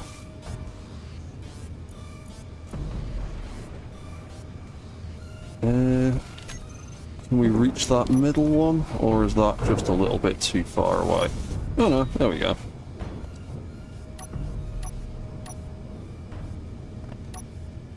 Lovely. I've welded that up by mistake as well, but whatever. Turn them off, reset all that. Hinge the welders maybe, though, it'll bring them forward a block. Yeah, this is the thing though, I kind of need to, I really need to expand the welder system, a block out this way and a block up that way. I did leave myself a little bit of room between the buildings, just on the off chance I needed to move stuff around a little bit, but yeah, that's where they sit in their default position. And without making these pistons scrub along the side of this wall, or changing that entire wall to half blocks, that was as close as I can get it, but I can do better next time, we'll be fine. Alright, now we need to just raise that up a bit. Yeah, it's not a perfect welder system. I just need the warehouse to be, the workshop to just be a little bit bigger, that's all it really needs. Knees, dum-da-dum-da-dum. Reverse all of you back. Return controls. Turn that back on. What's that, Kenneth? Clearly I need a massive large grid spider utility rig that can chop up and move about large grid panels. I mean, it's funny you say that, Kenneth.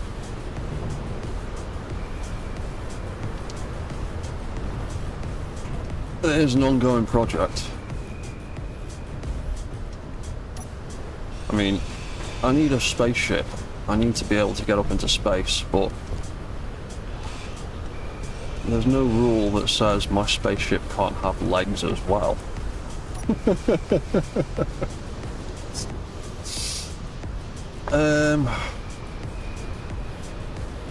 I don't know why I just cut that ramp down. I needed that.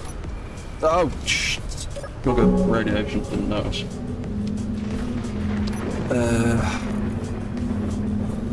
Eat some food. Right, fine, we'll wait for the radiation storm to end then. Fine, I'll sit here. But yeah, I am working, well, I've got plans on building a spaceship. Because everyone seems to keep hopping over to my place to like do things and that, and everyone keeps turning up with all of their cool spaceships they've got, and I'm still not at that stage yet. I need to get one. I need to make one, so cobbling some bits together, but I need, obviously because of the server's build restrictions, there's lots of things in large grid I need to get my hands on. I need to get my hands on lots of hydrogen thrusters first.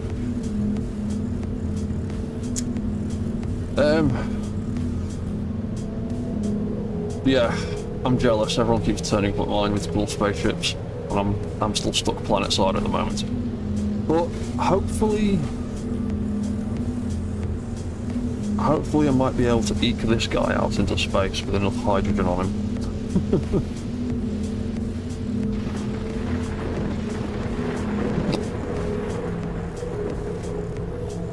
Because I've got a big, I've got a hydrogen tank. I'm waiting for this storm to end. And I've got this that I found along with the base, and it is 25% full. So that is a fair whack of hydrogen. Even if it's only a quarter full, that is still quite a lot of hydrogen for me at the moment. It should hopefully fuel a small grid ship at least once or twice.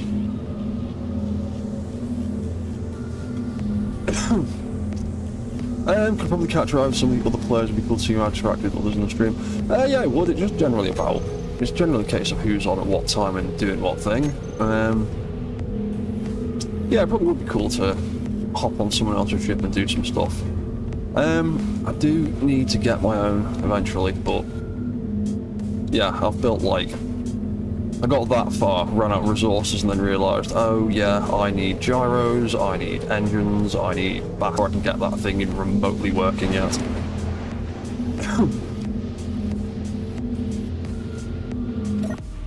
What's that, Malignus? But you do on the ground still way different. We'd love to watch it. Yeah, I'm generally more terrestrial based. I know the game's called Space Engineers, but I very rarely do the space stuff. I really like all the planetary stuff.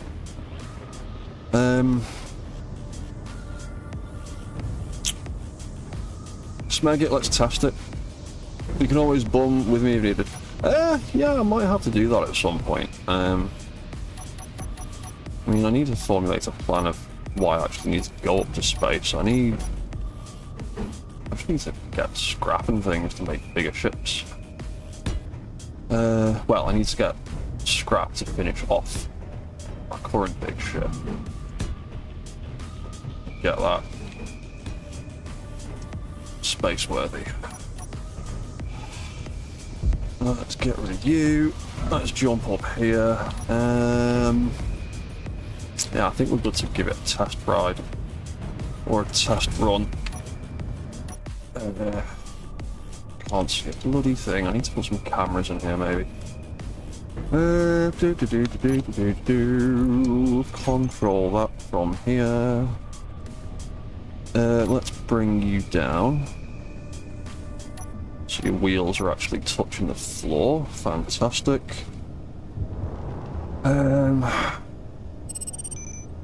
Oh, hang on.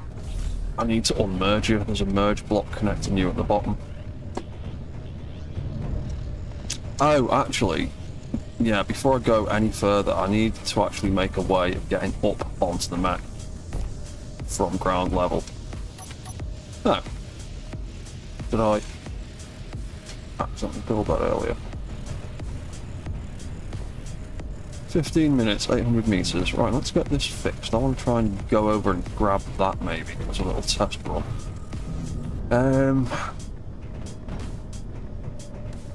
Do need a reasonable way up there though, but oh, that's so many other things I'm forgetting. I haven't put a damn antenna on it yet either.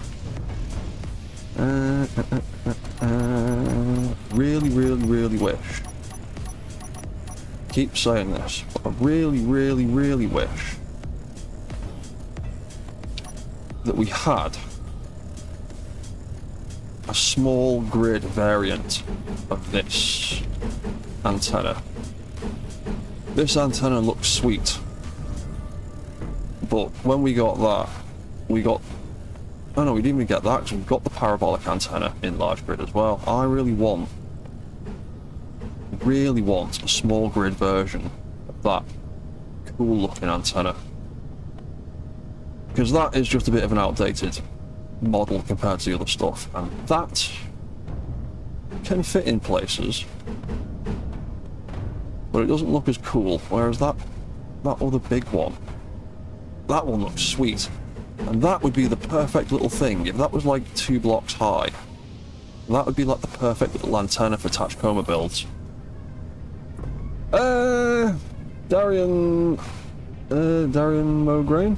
Well, for a change, you could make a walker for asteroid mining, for instance. Foldable ladder. I'm on a private server, so I'm trying to limit the amount of just flagrant subgrid abuse. I've got a decent ladder set up. Ow. On... Oh, I'm gonna go use my little medical kit for a second. I've got a decent ladder set up on my forklift mech. Well, he's in storage in a minute, so I'm just gonna quickly pull up some screenshots. Try and replicate that. But the ladders have also been really moody with me on the server today, so we'll see if the ladder even works. Because now that he's that big, that control seat is not reachable anymore from the ground, even if I jump. And yeah, that's basically the height he is going to sit on the ground, so I need to be able to get up there. Right, give me a second, I'm just going to grab my screenshots folder. Button to lower the leg position. Oh hey, Akane. Again, I could do that. I'm not a fan of giving heavy mechs any excuse to get closer to the ground than necessary. Particularly their underside, where all sorts of fragile things are. So I'm just gonna do something like the ladder on my forklift, because I quite like that setup. I'm trying to remember what configuration I did for it. Where is a screenshot of that ladder? There we go. Oh,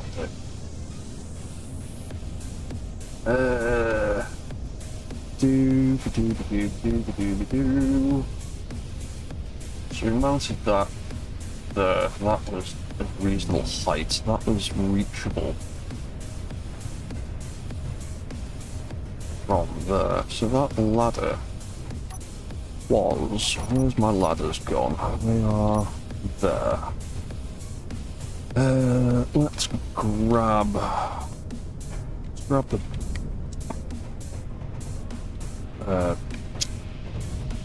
that one.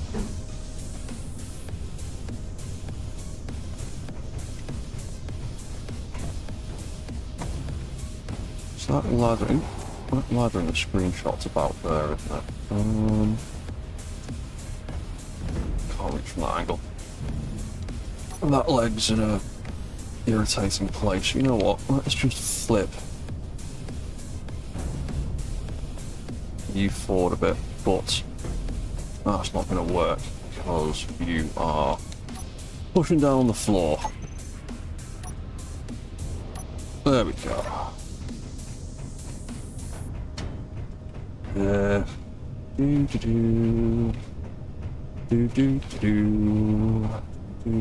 Let's just temporarily whack that on there.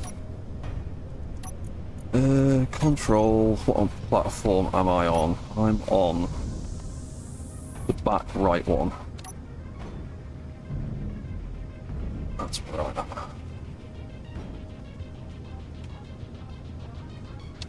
Somewhere about there. Yep, not scrubbing on anything yet, that's fine. Oop, try not to fall off though. So how did I map that? I had that.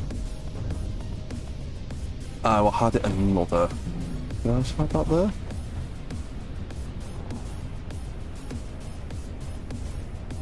Yeah, I think I had that about there, didn't I? Yeah, so maybe...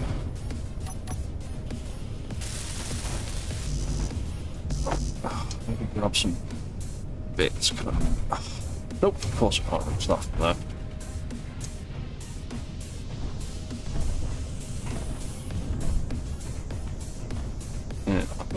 reaching it. Bring that back down again.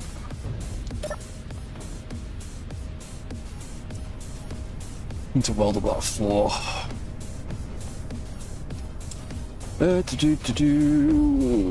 So just build a ladder on the leg. Legs are all angled. It wouldn't fit nicely. It'd be a bit weird. There's other options. We'll figure something out. Let's lift that back up again. What's that? I just realised I'm building on a server. Which one is it? It is Aegirs Volsung Origins members server. I recently became a member of Aegirs YouTube channel. He's been super cool to me recently. He gifted me Windrose a while back. And I thought I'd repay the favour with a membership for a bit.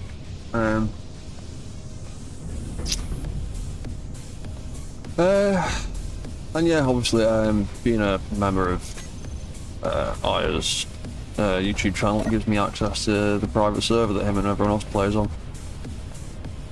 Right, so let's bring that down. Yeah, bring that back down. Kind of reach the ladder from the floor. If I jump, yes. Damn, that needs to be mounted lower.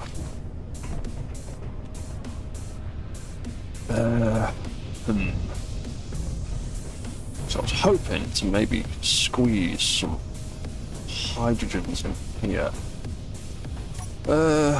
What if we...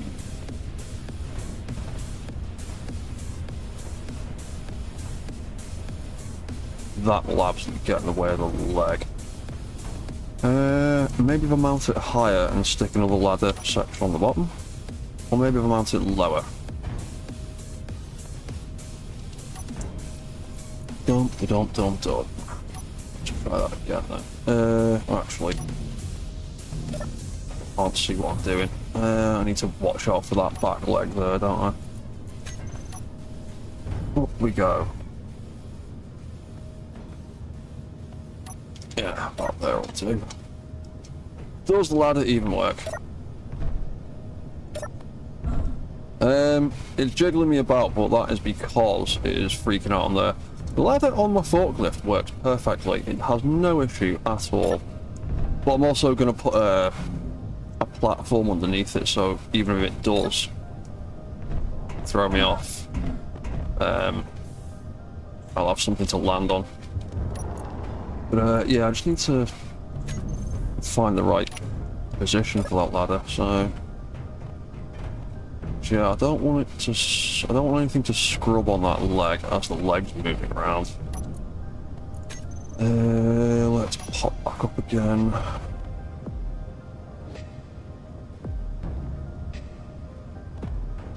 Somewhere around there is probably alright. In fact, I'll probably go a bit higher than that, but let's try bringing her down a block.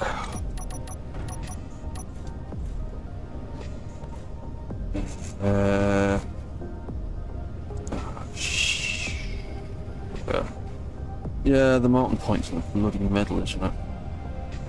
Of course it is, and I can't go any higher because of that light and where the light is mounted. Get a block higher there, but then that won't have the clearance down here, will it? No, it's gonna be a dick about it. Bum bum bum bum bum bum bum. There we go. I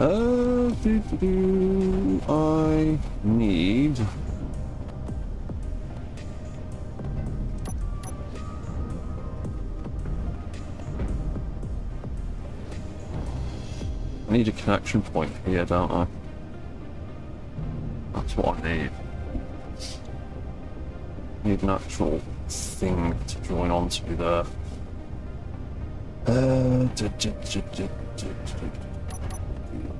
Let's take you out of there. Oop. So weirdness. Where are the end blocks? I can actually maybe make this look alright. If I do that, and if I do that. Oop, thank you for not throwing me off. I'm gonna do that for now. Oh, hey Marcus, how you doing? Clang looks like he's taken interest in your creations on the server. He'll be less clangy when I get him off this piston. And as soon as I've got a ladder onto here, I'm going to get him off the piston. He's not happy because he's on the piston. He'll be fine once I've taken him down.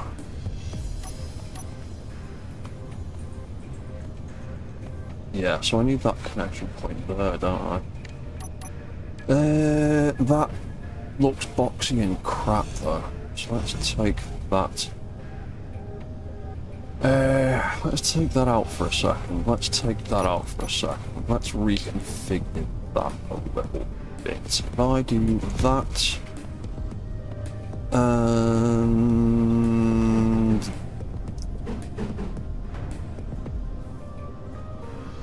that, I'll make this look not crap.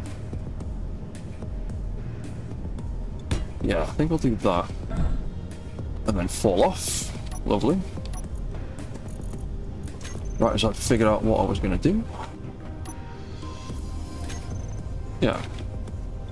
Right, I'll bring that down again. Yeah, to be honest, I might end up getting just binning off these platforms here and just keep the one in the middle. So these ones aren't super useful. They mostly get in the way a lot of the time. The one in the middle is dead useful though. These ones are a bit of a pain in the arse. That can go way higher. Number 8.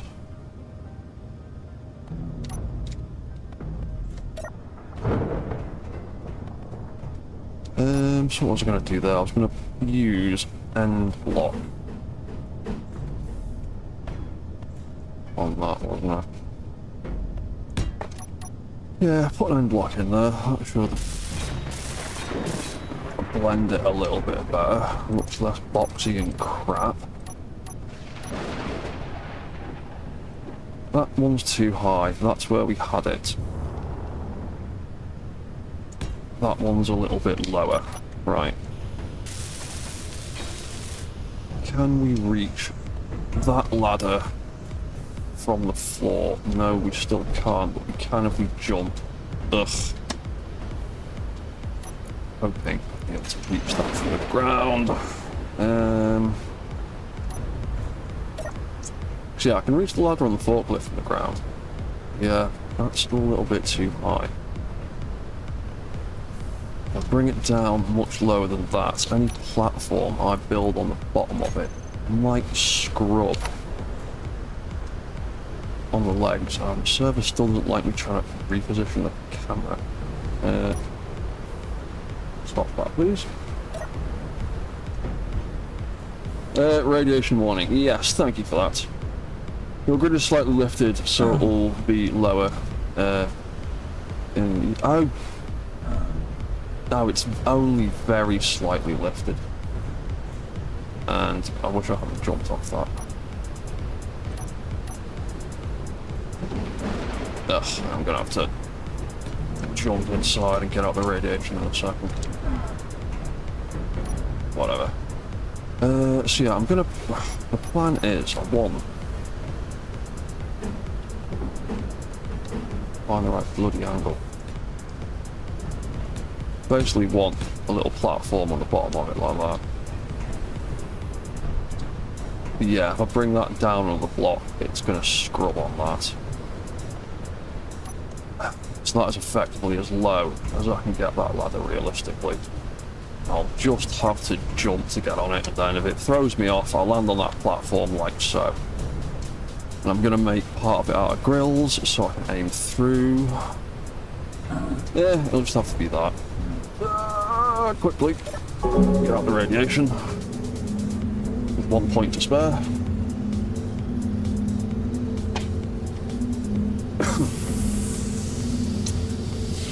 What's that, by the way? You can replace the piston head with small grid piston head for flying reduction. As it's less subgrids, large grid piston, small grid piston head. Can't pipe from there. For which piston's that for? What's that? Apart from being too warm, doing fine. Yeah, the UK is insanely hot today. Has been for like the last week again. Like, it shouldn't be nearly 30 degrees in the north of England. It's usually grey and miserable and raining, and that's not the way that some of us like it. 30 degree heat where I live is just too damn much. Could the ladder be mounted sideways in the grid, maybe? It could be, but I'd end up climbing up on the thing in a weird way every time. And I did that with the workhorse, and it was functional, and it worked for getting me up, but maybe motion sick every time I jumped up there. But I think that'll do. It'll be alright. It'll work. I think I made this section of the feet a block longer than the old setup, but meh, I'll be fine. Can't bring it down much lower than that, and I want the platform to extend out in like underneath the actual cockpit itself. So that'll do me. I'm happy with that. If I've got to jump a little bit, I've got to jump a little bit. Radiation going away. Storm ended. Wonderful.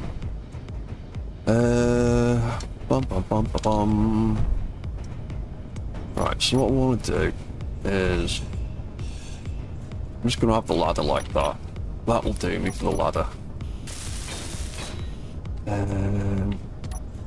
That is entirely the wrong colour scheme though. That's the wrong orientation.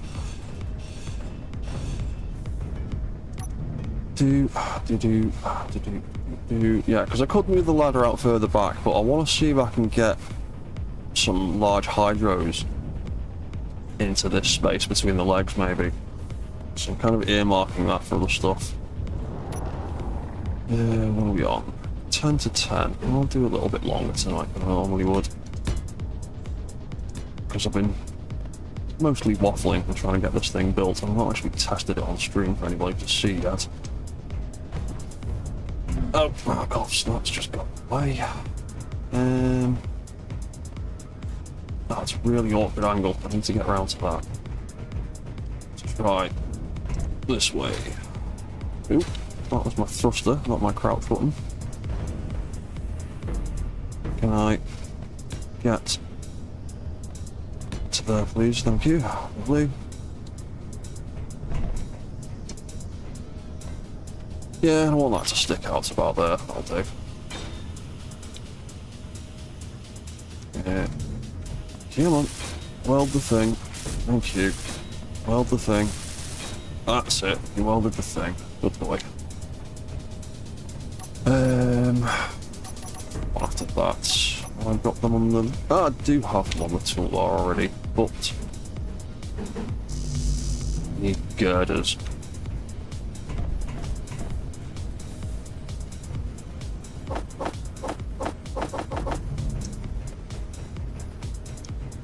And the sun's going down. Wicked. Perfect timing.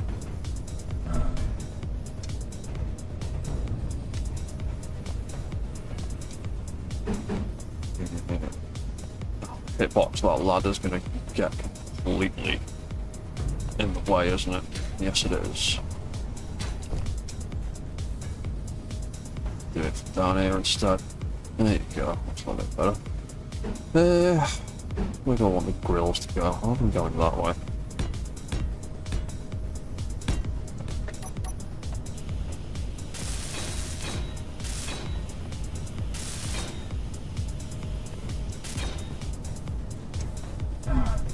Should.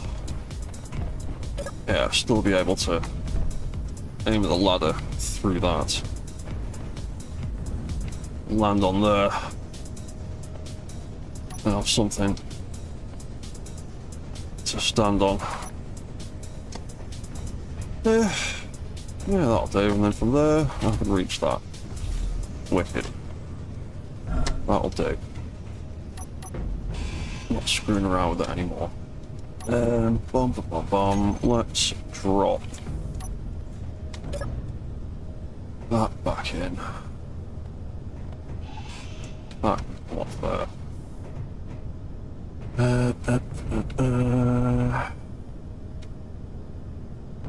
Right, I think that's finally all the things I need before I give it an actual proper test run. So, oh no, it's bloody not. Keep forgetting about this every time. That merge block needs to come out. You know what, let's just bring you down further, then I'll detach it, and then that should detach you.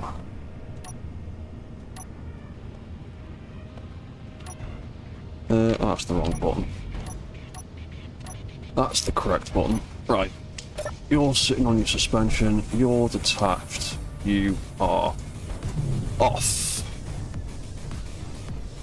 You are on recharge, so everything is powered down. Jump into you. Flick your batteries back on.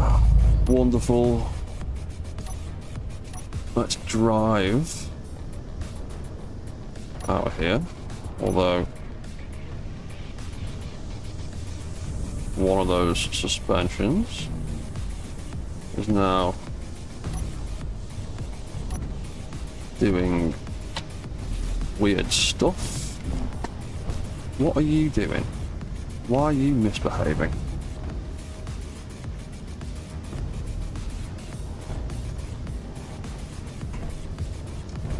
Every other wheel is positioned in the right orientation except for you. Why are you messing about? But mid left. Oh, it's not your fault. It's my fault. Because I repositioned. Ooh, sugar.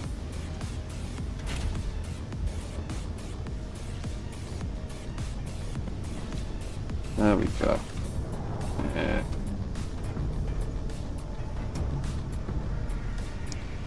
We drive out of here safely without blowing anything up. Oh, that wheel's on a weird angle now. There we go. Right. There we go. Oh, server lag. Please don't explode.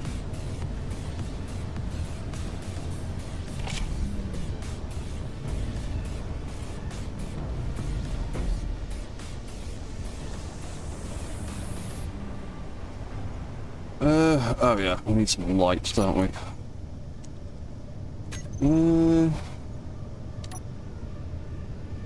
Boom. Probably need more lights than that.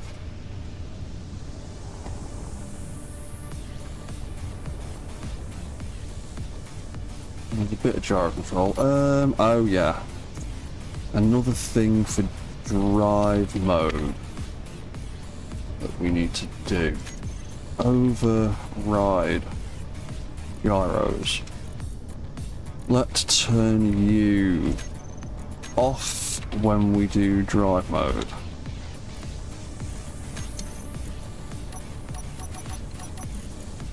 Because we don't need you fighting with the turning controls, only need you to help balance when we're walking. So, off and on. In fact, not even that. Put it in walk mode. and only have it turn on when we engage walk mode. Yeah, we've got plenty of things left. OVR gyros on off. So if I cycle through walk mode, put it back into drive, I should have a little bit more control of those gyros, although I do think I still need more of them.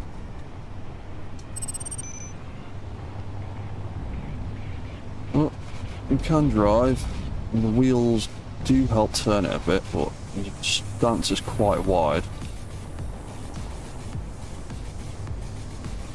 I could speed him up, but I want to keep him just running slowly for the minute while I work some things out. Do a bit of testing, but yeah, drive forward works. Braking works. Reverse works. That's all of that. Let's get rid of the crab mode switch. Let's grab the all suspension group, and we'll have friction, speed limit, speed limit.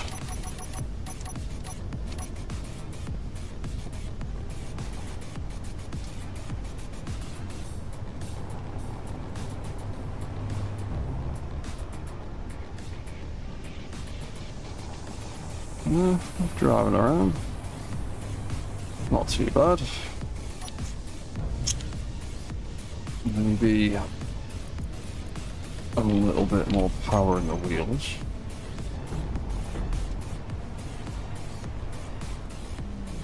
That's not too bad. I wish the sun was up so I could see what the hell I'm doing.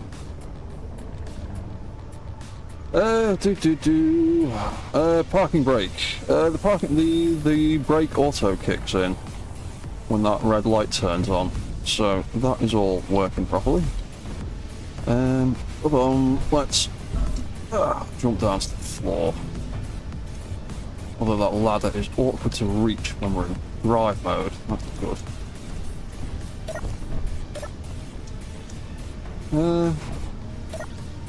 Ladder's not too bad when used attached.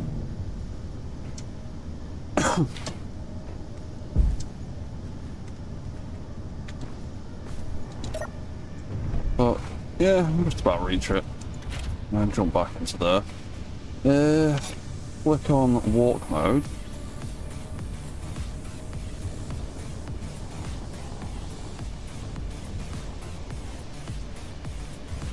Yeah, we can walk, we can turn.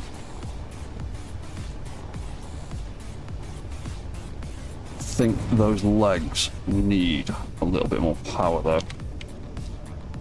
Leg rotors, probably all of them to be honest. What are they on? They're all on 5, aren't they? Let's put them all up to 7 and a bit.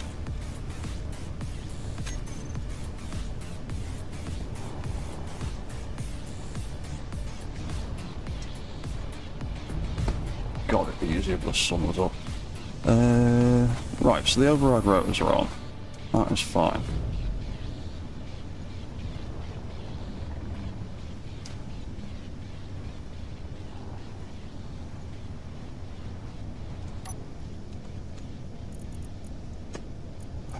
What if I speed that up a little bit?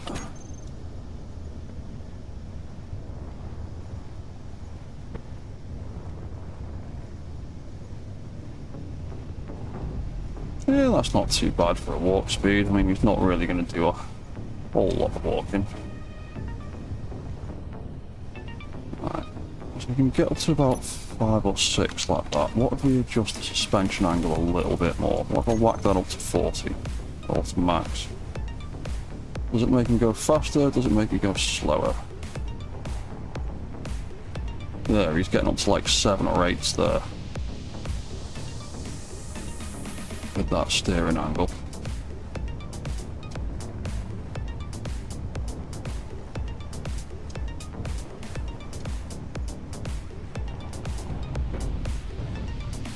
Yeah, that'll do for a warp speed, I think. And I can switch back to drive mode.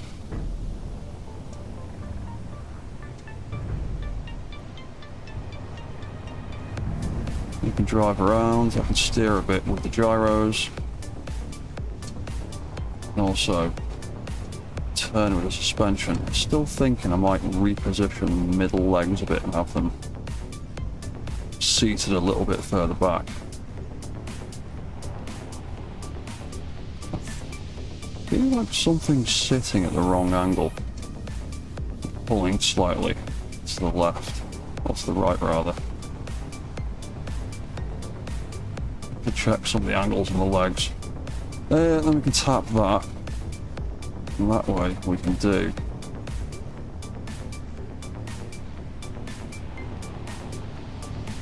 strafing. Something on that right hand side sitting on a weird angle or not quite turning properly. Something feels like it's pulling. No, everything seems to be aligned properly. Everything seems to be fine.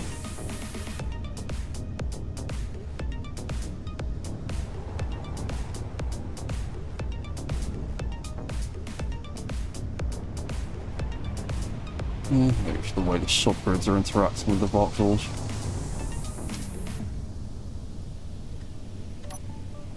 Switch back to walk mode, and I can do some more walking now. That's not too bad. Not too bad at turning either. He definitely needs a few more gyroscopes.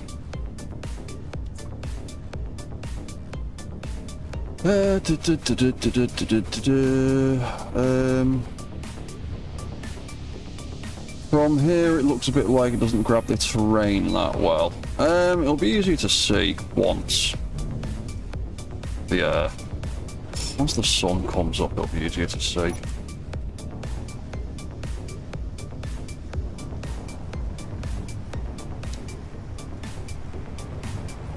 Definitely feels like he's pulling to the right a little bit.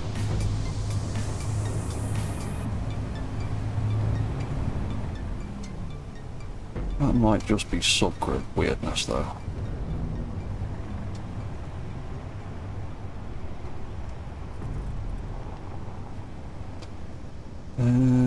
That's the wrong button. Number 6, let's increase that friction a little bit.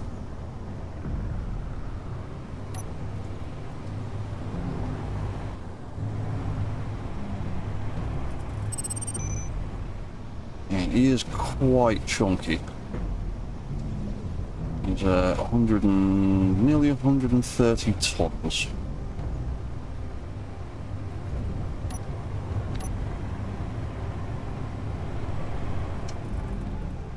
Yeah, it's not too bad that.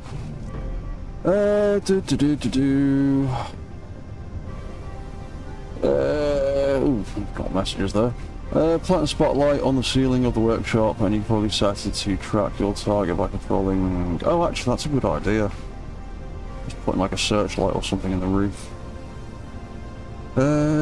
Disco. Maybe an inset or interior light on the belly for omnidirectional area of light.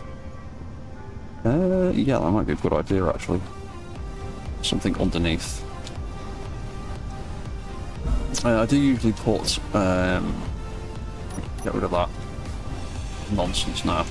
I do usually put some spotlights under things like that when they're flying and landing, so I know where the target area is going to be when I land, when I'm flying out and about. Annoys me I have to do that.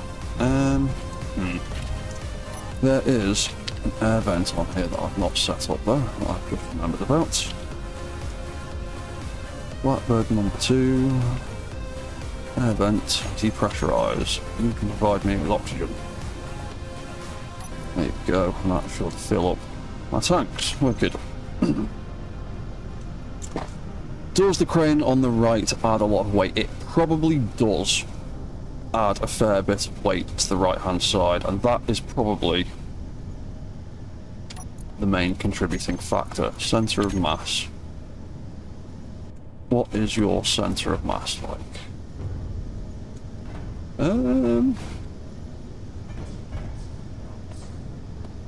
your centre of mass isn't actually that bad. I think the weight of the cockpit and all of what I've built the turret so far, I think that's kind of counteracting this weight here, so that's not actually... That's not as far off centre as I was expecting. Unless the server's calculating the ship's centre of mass wrong.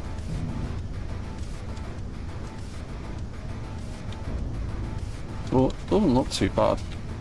But yeah, there probably is some subgriddiness going on there that's making it pull to the right a little bit that way.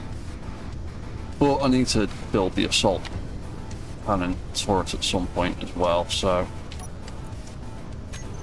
that might help balance it out a bit. Could one of the wheels not be grouped and have their own speed limit or something? Possibly.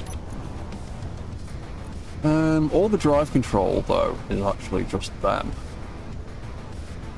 They're all grouped together properly.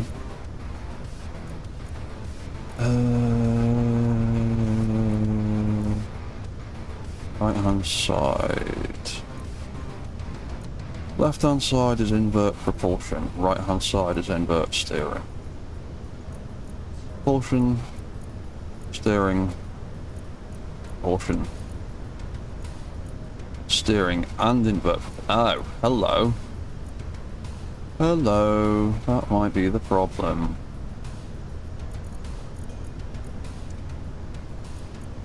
Yeah.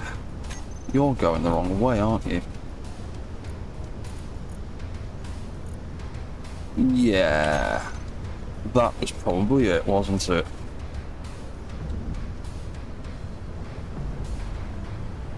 Well spotted. Yeah, that doesn't feel like it's pulling to the right anymore. There was one wheel spinning the wrong way. Good call, Kenneth. Nice catch. Yeah, that feels much better now. Doesn't feel like it's fighting me. And it also means it's turning better with its own wheels, because one of the wheels isn't trying to spin in the opposite direction. Yeah, sweet. Fantastic.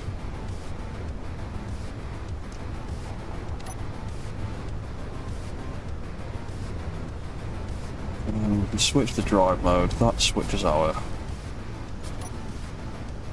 gyro overrides on.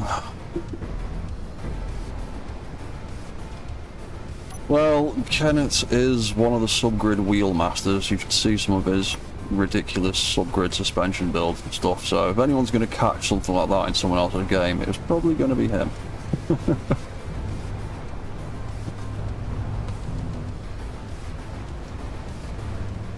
Because he is a man that knows about doing stupid things with suspension blocks. Yeah, cool.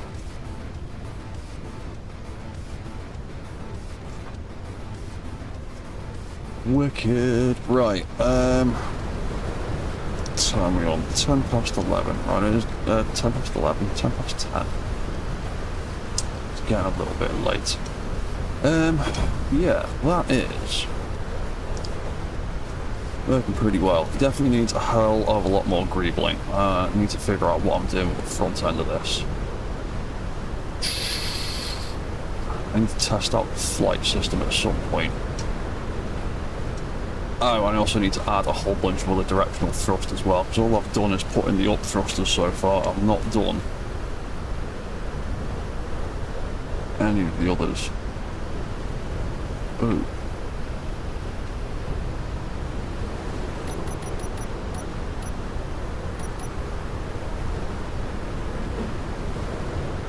Might be able to squeeze some of them onto there. That might be. a good spot for some of that. That fits nicely over the battery and the bit that I've put underneath it. Yeah, that might be quite good there. I'd probably have a couple of them there, and I'd probably get away with the same thing at the front as well. And that could be my forward and reverse Atmos, because they're not going to get in the way of the wheels, or the legs, are they? No, those legs have got loads of clearance like that. That will be fine there. It might even be able to do the same thing on the sides there as well. Ooh, I could possibly just have a couple of them on either side around those batteries, actually. You get 2 on the back, 2 on the side, 2 on the front, and 2 on the other side. The question then is power output. I'll probably need more batteries. It's too hot in Norway right now. Oh, you're from Norway, are you? Too hot right now to play, but you're so bored. You're so ready to play more with full suspension spider feet. Oh, cool. What's it, Ken? I just wish you knew how to make things walk like mine outside your comfort zone. Yeah, and the same with like doing subgrid like suspension things. I wouldn't even know where to start.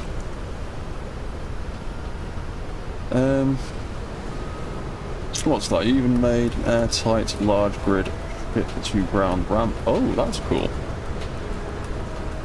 But yeah, Malignus, you definitely check out Kenneth's stuff. He does some crazy things.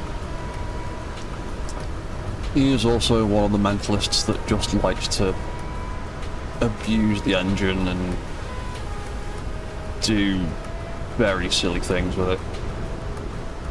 It would probably make most people's games explode. Oh, that ladder is a pain in the arse to get to.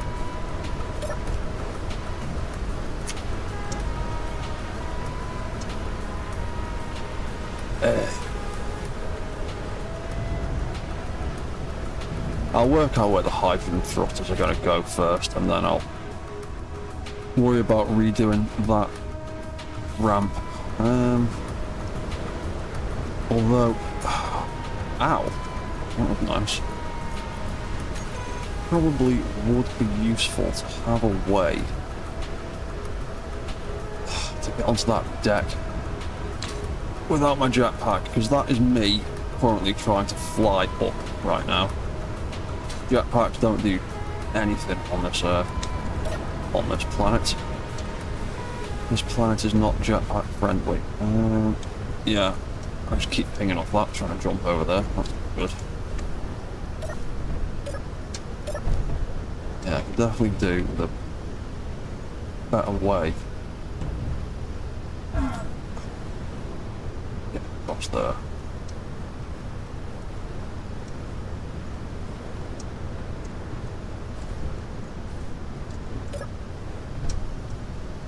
Yeah, I definitely need a way up onto the deck. And again, if I put some thrusters here, maybe I can greeble over the top of them.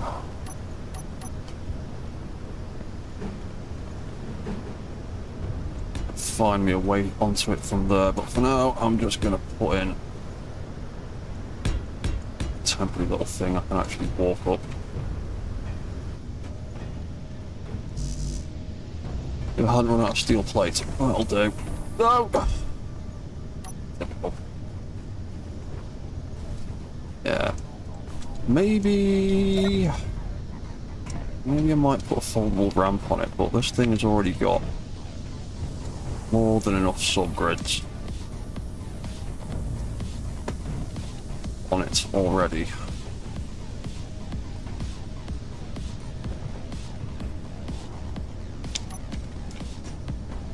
We definitely need some front-facing lights somewhere.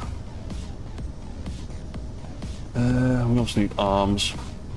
Yeah, right, there's lots of ideas I've got to work out later, and it's yeah, it's getting late where I am now, so I think I'm gonna wrap the stream up in a minute. And we'll work on some more ideas for next time. But yeah, I'm happy with him. He drives, he turns, he crabs pretty well.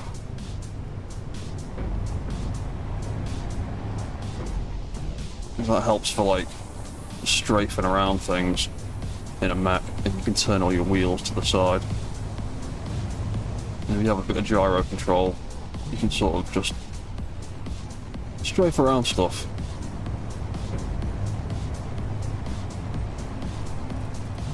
Comes in quite handy. And at the tap of a button, switch back to just steering. Wicked.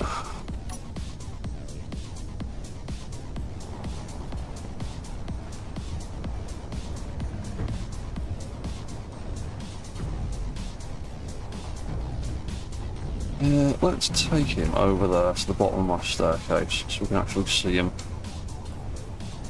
The bottom of the floodlights I've set up over there.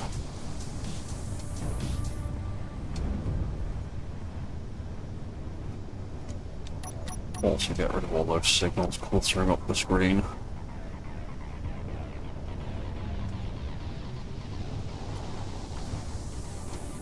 There we go. You can see him a little better over here.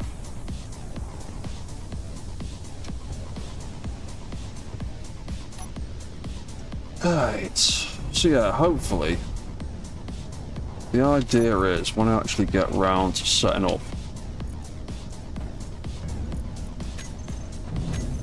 this piston arm and having some actual controls on it, hoping I might have to make some more adjustments to it, but I'm hoping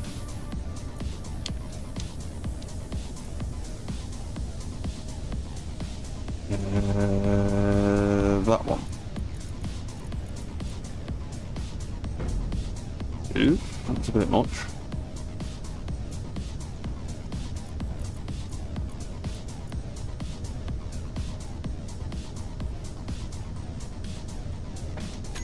Might end up putting a piston in that as well. Well, I'm hoping that I can use that arm to basically rock up to stuff.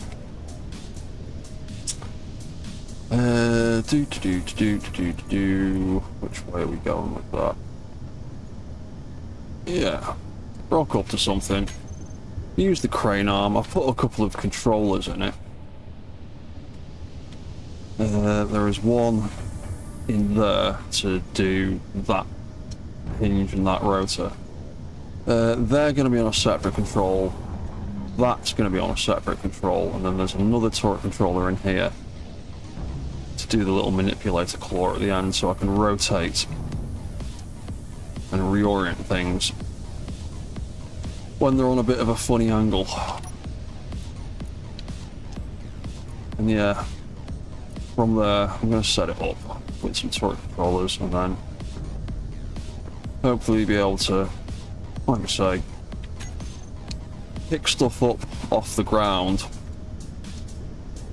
hopefully position it on here, on the mag plates, fold the arm away, and then carry on and head back home. That is the plan. Yeah, what's that, Kenneth? Put a flat ladder on the bed so you can grab and drop up. Yeah, that might be an idea. Yeah, I might stick a ladder somewhere that I can just about reach. Got a few ideas. I'm also thinking of putting a bit of maybe a ramp on the front or the back of it somewhere. Probably not the back, because those thrusters are in the way now. I don't want to move them. Yeah, I was thinking maybe putting some kind of folding ramp on the front, possibly. But there's plenty of ideas, and he's big enough to accommodate probably a few upgrades and a few other modes in him for him to do other things.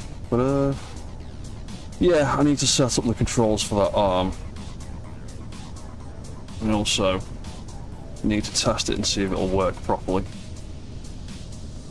Yeah, I'm hoping it will.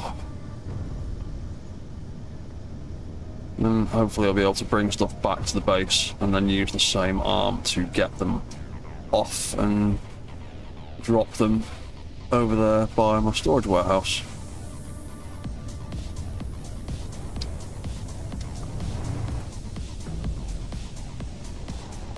Yeah, hopefully that will work, and hopefully it'll be cool and not clang explode or crash again, which would suck.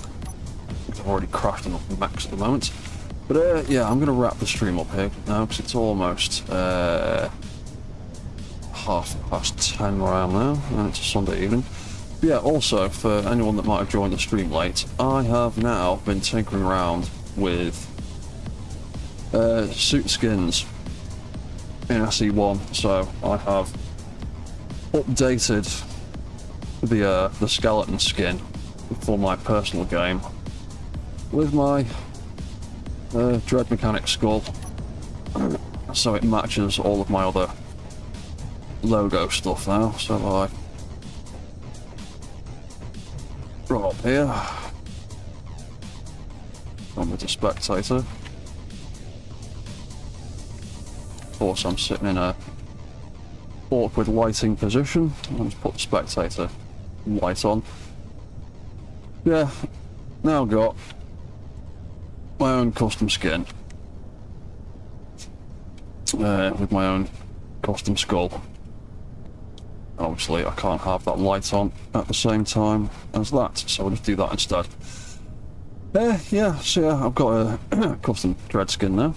So I'll be using that a lot more, and it's a client-side mod as well, so I've directly edited some of the game files the same way I did my skeleton hand cursor, so it doesn't matter what I'm working on. Thumbnail, oh, I've already taken plenty of pictures of this. I'll be using this for a thumbnail, probably for a different episode. But yeah, I'm going to wrap this stream up here. I'm going to go to bed in a minute. Well, go to bed in a bit. I'll probably be still on the server for a bit if anyone else is about. There's a few people on the server right now. But yeah, thank you for watching. Thank you for chatting. Thank you for the suggestions and ideas as always. I'm always open to people throwing ideas out there in the chat. We've come up with some cool stuff that way over the months. So yeah, Sikazuki, amazing build dread. Thank you very much. Marcus, nice. Stay safe. Good night, buddy. I will look forward to seeing you do some salvaging with it. Yeah, I'm looking forward to test out some salvaging with it, so hopefully I'll be doing that at some point very soon. But yeah, thanks for watching, thanks for chatting, and I'll see you all next time. I'll be back again on Wednesday evening around the same time to probably do some more of this. And I'll have some more some more edited video content out at some point soon. Just had a bit of a backlog of stuff to get through, and real life stuff getting in the way as it does. But yeah, I'll be back soon with more streaming and back with more edited content as well. So yeah, thanks for watching. See you all later. Cheers, guys. Goodbye for now.